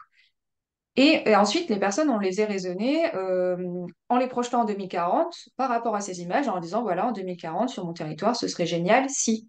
Et donc voilà, en petits groupes, ils complétaient cette phrase. Et donc nous, à l'issue, de la visio, et ensuite quand on l'a fait aussi en présentiel dès qu'on a pu sur les autres territoires, on multipliait là aussi les réunions. Vous imaginez toute la matière qu'on avait pu récolter auprès des participants. Et donc là, c'était à nous, l'équipe technique, finalement, de faire tous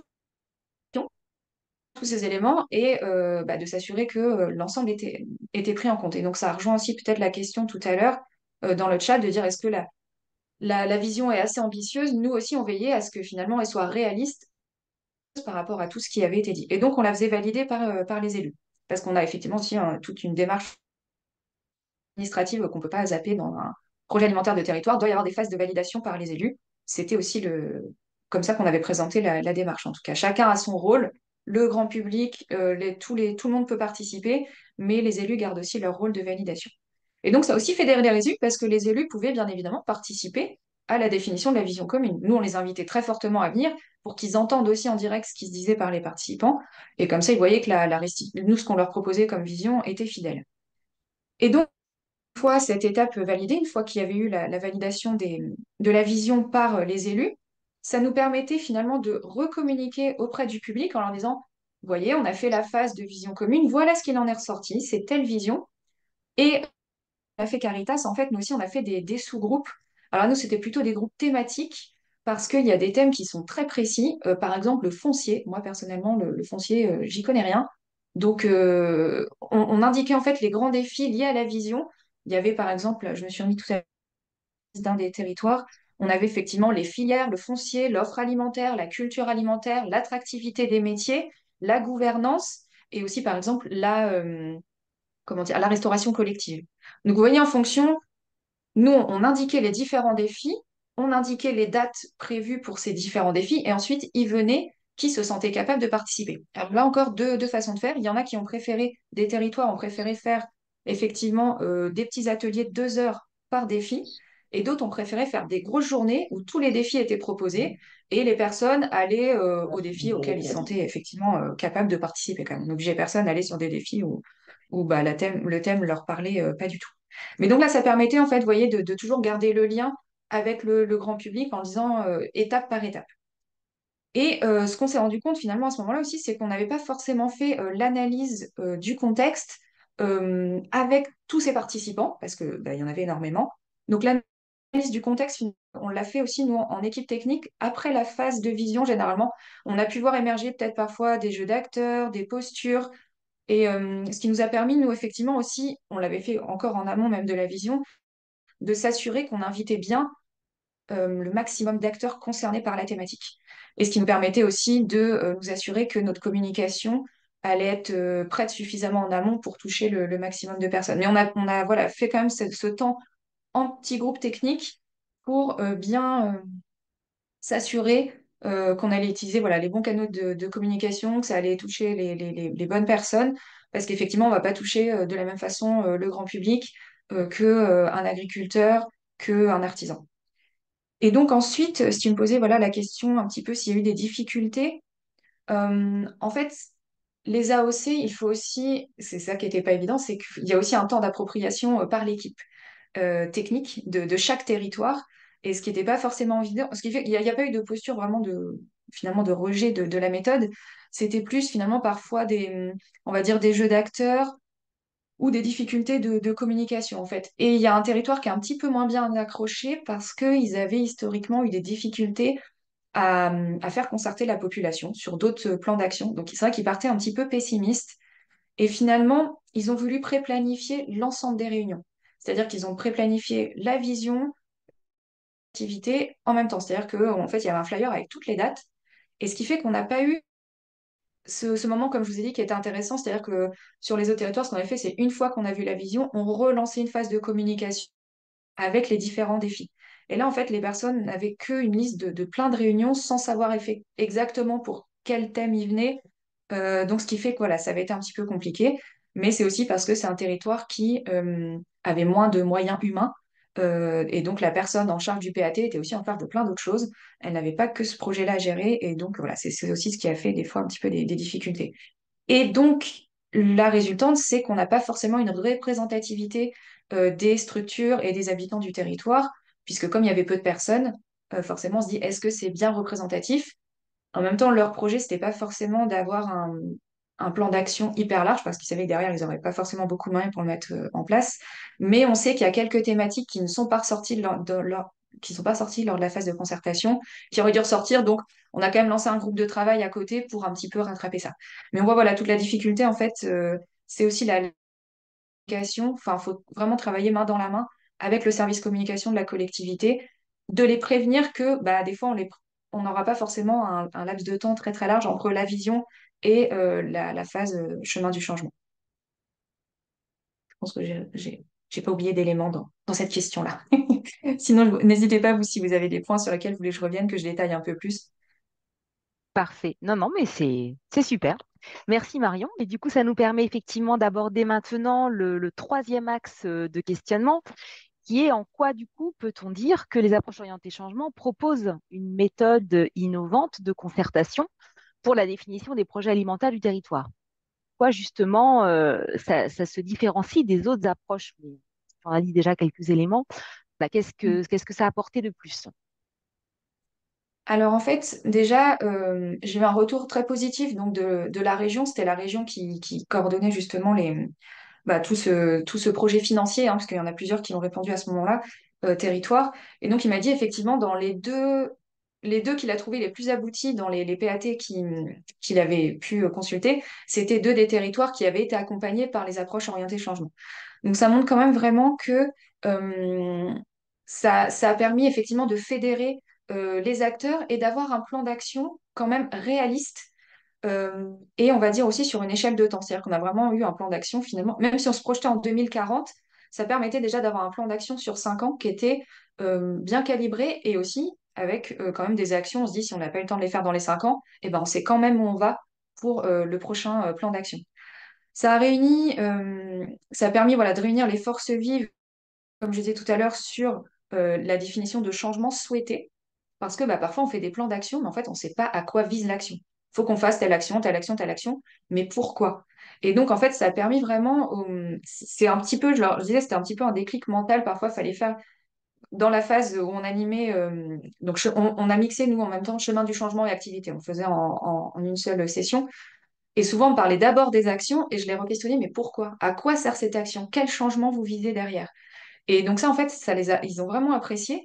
Et ce qu'ils ont apprécié aussi, c'était de se rendre compte que, en fait, dès la phase de concertation, on posait les jalons de l'évaluation. Et donc ça, en fait, c'était un petit peu le côté aussi tout bénef, c'est-à-dire que dès la phase de concertation, en fait, il y a plein de choses qui se sont mises en place. Parce que ça a permis effectivement donc de déjà réfléchir aux indicateurs, puisqu'on savait ce qu'on allait venir mesurer. On allait venir mesurer les changements. Ça a permis aussi pas mal de transversalité.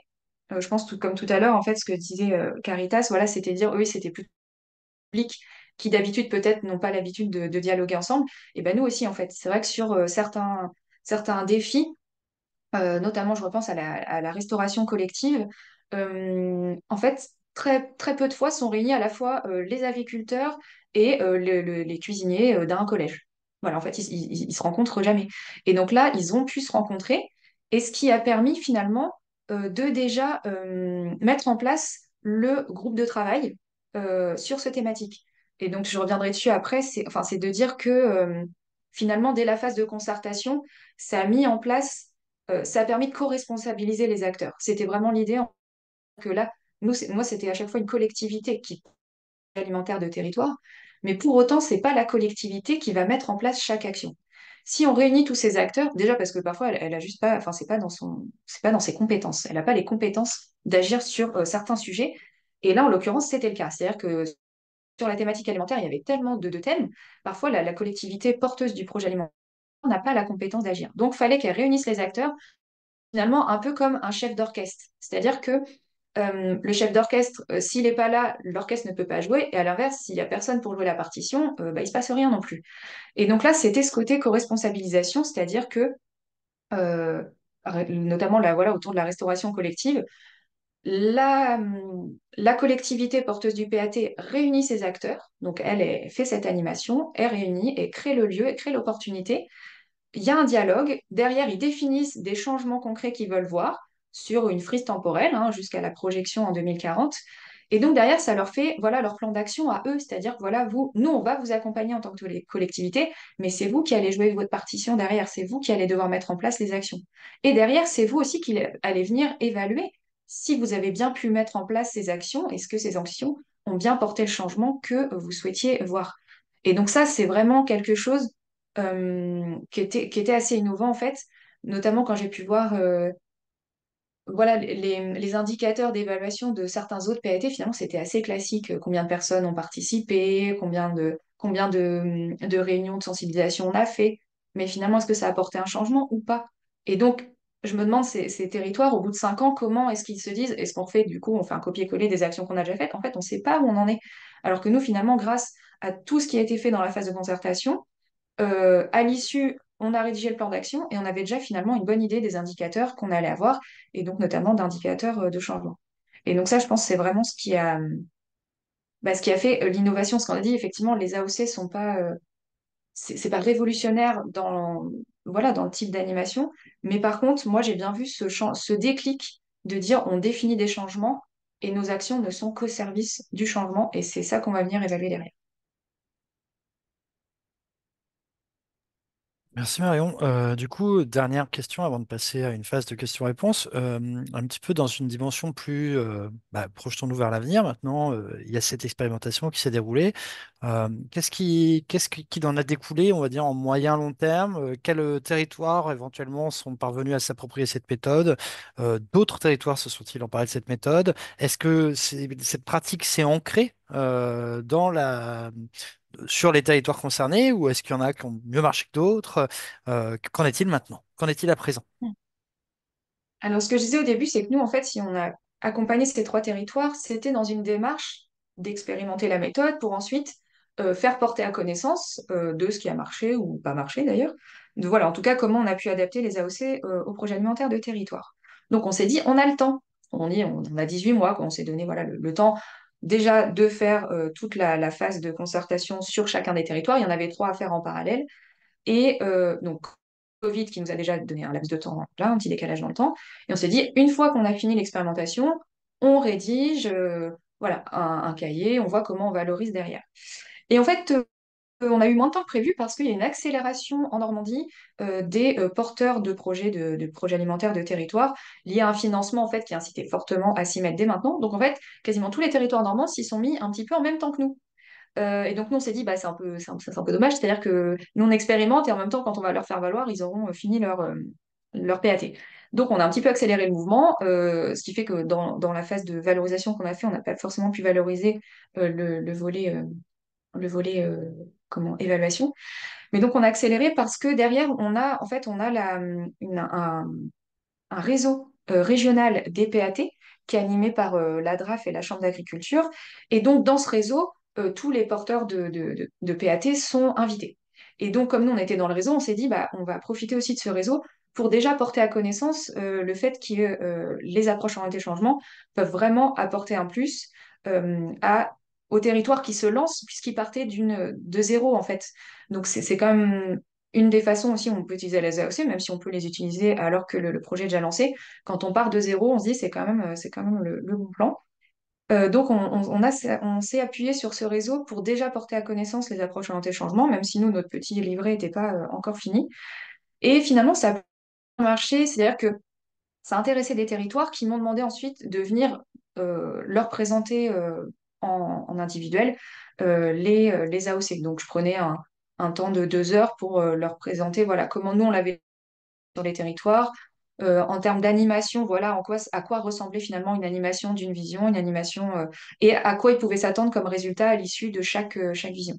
Bon, j'ai recontacté, j'ai tâché, entre le moment où vous m'avez contacté, Paul et Claire, j'ai tâché de recontacter les territoires qui étaient intervenus.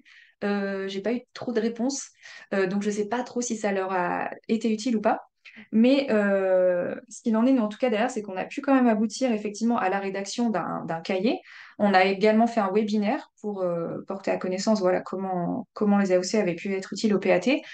Et ça a fait écho jusqu'à un niveau national où c'est notamment l'ADEME national qui s'intéressait surtout au volet évaluation. Et donc, on m'a demandé d'intervenir effectivement pour expliquer en quoi les AOC pouvaient apporter peut-être une nouvelle dimension à la phase d'évaluation, puisque notamment, bah, on est évalué des changements et non plus uniquement des actions. Et donc derrière, moi, en fait, ce que je pouvais proposer au territoire, comme je l'ai dit, je ne peux plus accompagner main dans la main un territoire puisque je suis pas, voilà, je suis pas un bureau d'études, je suis pas un prestataire. Mais par contre, puisqu'on diffuse le cahier qu'on a rédigé, puisqu'on diffuse aussi le webinaire qu'on a fait, euh, je reste, on va dire, un petit peu en hotline, en fait. C'est-à-dire, si vous voulez vous lancer sur les AOC, je peux venir présenter à vos élus en quoi ça consiste, pour leur montrer bah, tout l'apport que ça peut avoir. Et puis, si les territoires veulent se lancer, ne savent pas exactement comment animer, bah, là, pareil, ils peuvent m'appeler. Et moi, je peux leur détailler en fonction bah, de leurs contraintes, puisqu'on l'a bien vu. Moi, déjà, j'ai animé de façon différente la vision, une fois en Zoom, une fois en présentiel, soit plusieurs petits ateliers ensuite par des filles, soit une grande journée avec tous les ateliers. C'est là en fait où je montre aussi la capacité d'adaptation en fonction des contraintes du territoire, des spécificités, parce que même connaissent leur public cible et savent comment déjà les mobiliser. Et donc voilà, c'était un peu ça l'idée.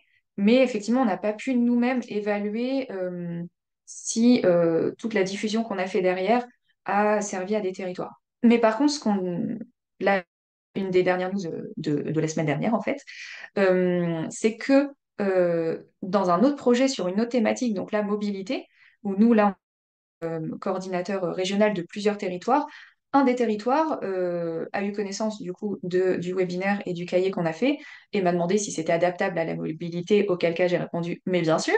Et donc là, je vais sans doute pouvoir aussi accompagner ce territoire un peu plus main dans la main cette fois-ci et réadapter parce que leur objectif cette fois, c'est pas d'aboutir à un plan d'action. Donc, moi, ce que j'avais pu mettre en place pour les PAT, je vais encore devoir le réadapter. Mais voilà, comme quoi, même si nous on le valorise par rapport au projet alimentaire de territoire, on rappelle aussi bien évidemment à chaque fois que finalement les AOC s'adaptent à de multiples thématiques. Et je vérifie si j'ai rien oublié. Oui, en plus, voilà, c'est ça, c'est que les PAT sont... donc le plan d'action en tant que tel est fait sur 5 ans. Donc là, ils viennent de valider leur plan d'action, ils démarrent les actions. Et moi, je reste quand même en veille auprès des territoires, même si j'ai pas un temps de travail auprès de chacun, en leur disant, n'oubliez pas d'évaluer au fur et à mesure. Voilà, vous avez des indicateurs, n'hésitez pas à vous en servir, pas que à la fin, mais aussi au milieu. Et ce qui fait que dans 5 ans, potentiellement, ils se reposeront aussi ces questions-là et ils pourront, puisque j'ai quand même transféré la méthode aux équipes techniques de chaque collectivité, ils pourront aussi se réappuyer sur tout ce qui a été fait, soit refaire une AOC, soit déjà normalement, on a calibré des actions qui vont jusqu'à 2040. Et donc là, bah, ils n'y seront pas encore. Donc, ils auront déjà finalement un petit peu leur fil conducteur qui sera déjà là pour continuer à leur donner une direction claire et précise. Super, merci Marion pour tous ces éléments. Alors, vous dire pour les personnes de l'assistance que vous retrouverez les ressources auxquelles Marion a fait référence, c'est-à-dire le petit cahier, le webinaire à minima, soit en lien pour ceux qui reprendront le replay sur YouTube, euh, soit en lien dans la description de la vidéo, soit sur la page Idoine, donc la page consacrée à la troisième édition de la communauté de pratique AOC. Vous retrouverez donc des liens vers ces ressources si vous voulez aller le découvrir un peu plus avant. Avant de passer à un moment, on va dire, d'échange comme celui que vous avez connu tout à l'heure, je vais vous adresser un petit sondage pour celles et ceux qui sont dans la salle. Je le lance actuellement. Vous allez le voir apparaître à l'écran. Il y a 3 items, c'est très vite rempli. C'est simplement pour un peu avoir votre avis sur cette rencontre avant qu'on clôture, parce qu'on sait bien qu'à la toute fin, les gens ont faim, s'en vont, sont pressés ont d'autres engagements. Et donc, du coup, l'idée, c'était d'avoir un petit peu votre retour dès à présent. Je vais repartager mon écran de façon à ce que vous puissiez voir le PowerPoint. Normalement, vous avez le sondage et le PowerPoint. Et donc, on se livre à nouveau à une session de questions-réponses comme tout à l'heure. Vous pouvez nous adresser, enfin, adresser vos questions en priorité à Marion. Euh, pouvez lui adresser des questions tant à l'oral qu'à l'écrit. Simplement demander la parole pour l'avoir. Allez-y, on vous laisse 2 minutes de réflexion pour adresser vos questions et remplir le sondage parce que on sait bien que les membres et le public du F3E sont multitâches. Voilà.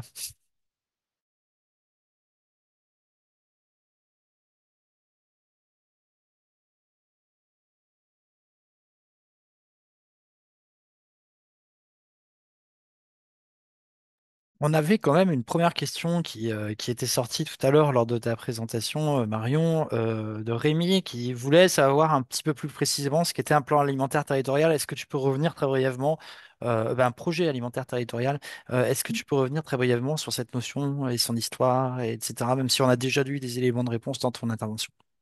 Mhm. Oui, oui, bah oui, c'est vrai que c'était pas évident de détailler déjà ce qu'est un PAT avant de mais ça aussi. C'est pour ça que je dis que en fait, c'est très large. Un PAT, chaque territoire peut se l'approprier. Donc après, il y a quand même, donc, comme je disais, la direction régionale de l'agriculture, de l'agroalimentaire et de la forêt, la DRAF, qui calibre quand même, qui va labelliser les PAT. Donc il faut quand même qu'ils répondent à un minimum d'enjeux. Et donc ça va être notamment être de relocaliser l'alimentation. Donc, par exemple, c'est pour ça qu'il y a un diagnostic agricole qui est fait. C'est pour voir, par exemple, quelles sont les ressources alimentaires sur le territoire. Donc, nous, par exemple, Normandie, on a la spécificité de produire beaucoup de fromage, beaucoup trop pour notre consommation locale. Donc, forcément, on va exporter des produits. Mais à l'inverse, on va manquer, par exemple, de produits de maraîchers, de production légumière. Et donc, ça va permettre au territoire de se questionner, est-ce que j'ouvre un espace voilà, qui appartient à la collectivité pour faire un espace test agricole, par exemple, parce qu'on va chercher à relocaliser voilà, des typologies d'alimentation qu'on n'a pas. Et ça va se faire derrière tout plein de choses, de sensibiliser, par exemple, peut-être à cuisiner davantage des produits locaux, des produits de saison. C'est pour ça que je parlais aussi beaucoup de restauration collective. C'est aussi un petit peu convaincre les restaurations collectives de favoriser dans leur marché l'achat de produits locaux ou bio, etc. Donc c'est aussi lié derrière à d'autres législations, réglementations, comme la loi Egalim, voilà, et aussi de réduction, voilà, du gaspillage alimentaire, etc. Mais en fait, quand même, chaque territoire peut y donner la couleur qu'il a envie. Il y en a qui sont, par exemple, aussi qui ont beaucoup orienté sur l'accessibilité financière à une nourriture de qualité. Donc derrière, ça veut dire quoi? Ils allaient travailler vraiment avec des acteurs sociaux pour mieux comprendre qu'est-ce qui empêche les personnes d'acheter local. Est-ce que c'est que financier? Est-ce que c'est parce qu'ils savent pas juste quoi faire avec des produits bruts de saison? En fait, voilà, c'est toutes ces questions-là. Donc, vous voyez, ça peut être très, très large. Et c'est pour ça que derrière, on était obligé de faire des groupes un peu plus thématiques, parce qu'il y avait aussi des thématiques beaucoup plus spécialisées. Comme je disais, la thématique foncière. Je peux pas vous dire de quoi ça parle, parce que moi-même, j'ai vraiment le foncier, et moi, ça fait deux. Mais on imagine, bah, c'est toutes ces questions-là derrière. OK, à quoi on donne de l'espace? Est-ce que c'est à de la production céréalière, légumière? Quels sont les besoins? Est-ce que derrière, c'est l'objectif, c'est de vivre en autarcie? Non, c'est pas ça non plus. C'est quand même de garder effectivement des achats à l'extérieur du territoire, mais c'est juste de voilà, tâcher de privilégier une consommation locale. Bon, rassurez-moi, Marion, la Normandie va continuer à produire du fromage. Oui, mais on va tous les garder. Ah non! Bref, Plus de excu- camembert pour vous. excusez-moi pour ce petit moment d'inquiétude personnelle. Euh, Allô? Il y a quelqu'un qui a peut-être qui voulait prendre la parole? Manifestez-vous sur le chat ou en levant la main, s'il vous plaît, en priorité. Est-ce qu'on a des questions pour Marion sur son expérience? Christiane, je vois que vous avez allumé votre micro. Est-ce que vous voulez nous adresser une question? Excusez-moi, bon, c'est mon Zoom. Excusez-moi parce que j'utilise le téléphone pour le son. Pas de souci, je vous en prie. Ok, du coup, on n'a pas de questions du coup. Marion, vous avez été visiblement limpide. J'ai l'impression que El Mokhtar Ouais, lève la ouais. main de façon sur la vidéo. Ah, très bien, Ah, ok. merci. Merci Paul, merci Marion pour cette présentation qui est très riche vraiment et qui nous a donné, comme je l'ai déjà noté ici, envie vraiment de continuer, d'améliorer notre approche au niveau de notre intervention en Mauritanie. Et je voudrais savoir seulement, vous avez parlé de la définition d'une vision commune sur une thématique donnée et à laquelle tous les acteurs ont été conviés. Et à la fin, les conclusions de cette rencontre va être présentée au niveau des élus pour leur approbation. Je voudrais savoir, est-ce que les élus ont été impliqués dans la phase primaire, c'est-à-dire au début des discussions et tout, ou ils attendent tous que les résultats viennent à leur niveau pour amender ou pour valider.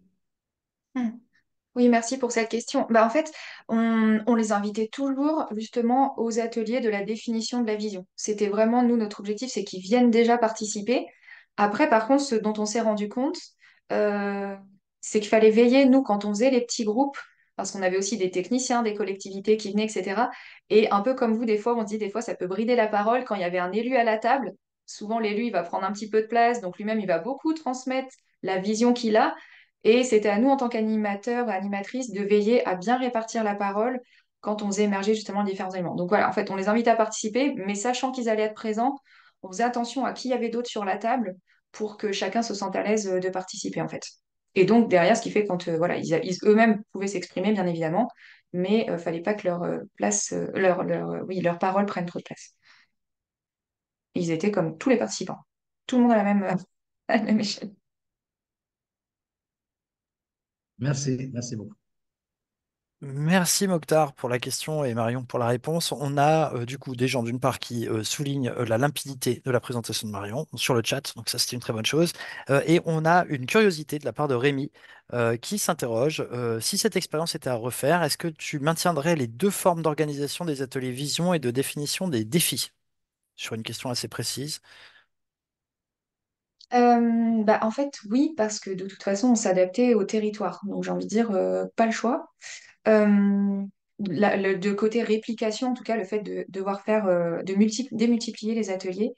Et je trouve qu'effectivement, alors là, je vais le tester différemment avec mobilité, de façon à aboutir à la vision rédigée, vraiment le groupe et pas que le technique. Mais en fait, on avait quand même beaucoup de contraintes et moi, pouvais passer sur chaque territoire. Je crois que j'avais 10 jours au total, donc tout compris, c'est-à-dire préparer l'animation, animer sur place et faire le débriefing avec l'équipe technique. Donc en fait, toutes ces contraintes ont obligé un petit peu à s'adapter et donc je ne suis pas sûre qu'on aurait pu faire différemment.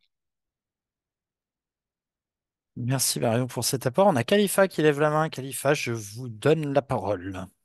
Ok, merci Paul, puisque ma question a été en partie abordée par Paul à la fin de l'intervention de Marion. Par contre, je la rallonge un peu pour comprendre un peu, est-ce que selon vous, il y aurait des points d'attention quand même auxquels on doit tenir en compte pour une appropriation des AOC par les communautés?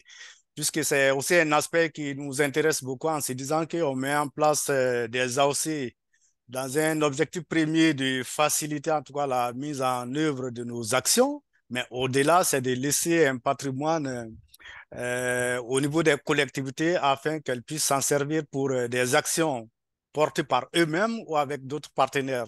Et là, je suis très intéressé par déjà cette petite évaluation que vous avez faite pour avoir un retour d'expérience où il n'y avait pas assez de retours intéressants, je vais le dire comme ça.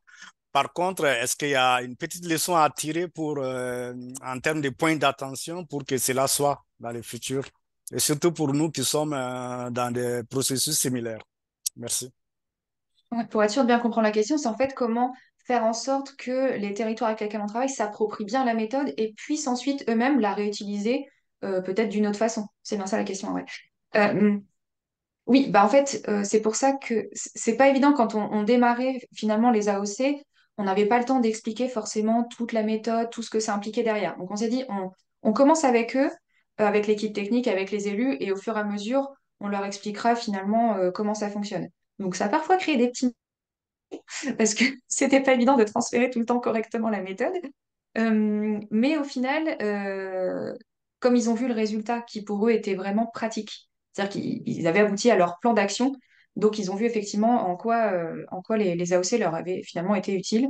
Euh, je pense que c'est là où ils se sont vraiment le mieux appropriés. Donc là, c'est les territoires que j'ai vraiment accompagnés main dans la main, on va dire. Là, c'était vraiment du travail au plus proche avec l'équipe technique. On communiquait beaucoup finalement avant un atelier, que ce soit Vision ou Chemin du changement, et après, pour débriefer, voir ce qui s'était bien passé, pas bien passé. Et comme j'avais 3 territoires en parallèle, mais ils n'ont pas tous démarré en même temps, ça m'a permis d'essuyer un peu les plâtres avec un premier territoire. Et donc, les erreurs que j'ai pu commettre sur le premier, je ne les ai pas commises sur le dernier. Et donc, j'ai réussi de mieux en mieux, on va dire, à transférer au territoire. La méthode et vraiment de leur faire comprendre l'essence même des AOC. Ce qui m'a permis derrière de mieux calibrer le petit cahier qu'on a édité, donc il fait que 16 pages parce que j'allais pas recopier ce qui était déjà très bien mis dans les documents du F3E, c'était pas l'idée. Nous, c'était de faire notre retour d'expérience, donc forcément c'est plus concis. Et aussi dans le webinaire que j'avais pu animer, qui est en lien avec ce livret, c'était justement, j'ai bien compris qu'est-ce que finalement, qu'est-ce qu'ils attendaient de voir des AOC. Comme finalement, moi, ils m'avaient vraiment posé la question, et les choses qu'ils n'avaient pas comprises, c'est ce que j'ai mis le mieux en évidence dans le cahier, finalement. Parce qu'ils avaient eu plus de mal à s'approprier, on va dire, des AOC. C'est ce que j'ai pu mettre. Finalement, ça m'a fait un petit peu un diagnostic de leur compréhension des AOC, et ce qui m'a permis, moi, derrière, de mettre le mieux en évidence pour les autres territoires. Et après, en fait, les territoires, il y en a un, par exemple, que j'ai contacté, savoir ce qu'ils avaient pu faire des AOC, puisque j'avais été leur présenter. Ils ont carrément laissé tomber le projet alimentaire de territoire. Donc là, faute de moyens humains, en fait, hein, des fois, c'est ça aussi. C'est pas la méthode qui les intéressait pas, c'était finalement, ils n'ont pas pu faire leur PAT. Est-ce que ça répond bien à la question, Khalifa? Oui. Merci beaucoup pour la question comme pour la réponse. Et je vous propose peut-être maintenant de prendre une dernière question qui sera du coup celle qui a été adressée dans le chat par Christiane. Très intéressante, très claire, et elle te demande, Marion, de nous en dire plus sur les indicateurs que vous auriez mis en place. Tu les as mentionnés au détour d'une phrase tout à l'heure. T'as entendu en Oui, plus en un enregistrement. c'est ça. Je peux pas me défiler. Ouais. Alors, les indicateurs, donc, il y a surtout une collectivité, donc la plus grosse des collectivités, qui a vraiment pu aller jusqu'à ce travail-là, donc qui a mis en place son tableau de bord des indicateurs. Donc, c'est-à-dire que pour chaque fiche action, elle mettait en place des indicateurs. Alors, on avait toujours les indicateurs classiques de réalisation de l'action. Euh, voilà, donc ça, c'était bien. Et puis, sur les indicateurs AOC, donc là, il y en avait un peu moins. Finalement, ils ont quand même gardé beaucoup d'indicateurs, on va dire, plus classiques. Mais il y avait quand même des indicateurs, là, c'était plutôt sur les changements de perception. Par exemple, est-ce que les personnes, du coup, connaissent mieux la saisonnalité des produits? Donc ça, c'est vraiment un changement qu'on peut venir évaluer. Et donc, ce qui impliquait derrière, dans tout le tableau de bord d'indicateurs, c'était surtout, par exemple, de les mettre en garde de bien faire attention à faire l'état zéro avant l'action, en fait, parce que souvent, on pense à mesurer après l'action, et donc là, c'était avant l'action. Mais j'ai pas le tableau de bord des indicateurs sous les yeux, mais c'était souvent sur des indicateurs de changement de perception sur un thème lié à l'alimentation. Ok, merci beaucoup. Et du coup, je vous propose peut-être de laisser Claire nous dire un petit mot de conclusion. Merci Marion, merci Mokhtar, merci Amadi, même s'il il a dû partir, pour vos interventions et pour avoir participé aujourd'hui. Merci également au public pour ses questions, ses demandes de précision, etc. Maintenant, c'est à Claire de venir conclure cette rencontre. Donc Claire, je t'en Merci, prie. Paul. Oui, alors voilà, donc ces deux témoignages très riches ont permis effectivement de mettre en lumière l'intérêt, en tout cas, d'utiliser les approches orientées changement en lien avec une approche territoriale et bien sûr de manière complémentaire avec les approches déjà existantes dans les pratiques sur les territoires. Alors, un premier point de réflexion qui ressort de ces échanges, c'est la prise en compte des enjeux territoriaux. Elle enrichit la pratique des approches orientées changement, car prendre en compte le territoire vient effectivement fournir des éléments d'analyse complémentaires au-delà d'une lecture traditionnelle en termes de jeu d'acteurs et jeu d'actrices. Comme le précisait Paul au début de cette séance, effectivement, pour plus d'éléments relatifs justement à cet aspect, on vous invite à relire ou en tout cas à regarder la publication Changer les territoires par l'action collective qui se trouve sur notre site, dans laquelle vous retrouverez notamment l'expérience de Caritas Mauritanie. Alors, l'expérience sur les premières phases du projet, puisqu'aujourd'hui, comme l'ont précisé Amadi et Mokhtar, ils en sont à la phase 3 et ils en sont même à une nouvelle expérimentation dans le cadre du PAX, la suite. Mais vous aurez aussi d'autres expériences qui sont ici relatées, d'autres témoignages et qui reviennent justement sur cette dimension de territorialisation des approches orientées changement. Un deuxième point qui est peut-être soulevé, c'est que les AOC sont venus renforcer les dynamiques territoriales naissantes déjà engagées. C'est ce que nous avons vu fortement, notamment dans ce qui était présenté par Hamadi et Mokhtar à Nouakchott. Ça permet de créer la cohésion, d'assurer une plus grande cohérence et une plus grande efficacité des actions menées et une plus grande implication aussi des acteurs et actrices dans les projets sur les territoires, avec ce sentiment d'appartenance, avec cette implication forte des acteurs et des actrices. Ça, c'est un point assez intéressant. Et les approches orientées changement représentent aussi un formidable levier à destination de toutes celles et tous ceux qui agissent effectivement sur les territoires. Voilà. Alors, avant de nous séparer, peut-être un mot donc sur la prochaine séance dont nous avons parlé tout à l'heure. Rendez-vous le 26 septembre 2024 pour justement, donc toujours de 10h30 à 12h30, pour aborder cette question approche orientée changement et approche de genre et faire écho notamment aussi à une remarque sur le chat, la notion d'inclusion. Voilà, comment inclure au maximum les acteurs, les actrices, comment favoriser la voix de chacun, chacune. Et c'est vraiment des questions en tout cas que l'on se pose et que les différentes expérimentations au cœur des programmes portés par le F3E permettent de creuser, permettent d'approfondir au fur et à mesure. Et donc, nous avons des approches qui sont mouvantes, bien évidemment, qui intègrent de plus en plus d'autres aspects et qui viennent questionner d'autres éléments et enrichir encore plus la boîte à outils que l'on met à disposition des acteurs et actrices du secteur et enrichir aussi les réflexions autour de ces démarches. Voilà, ben, un grand merci pour votre participation et pour vos contributions et on vous dit du coup à très bientôt après l'été.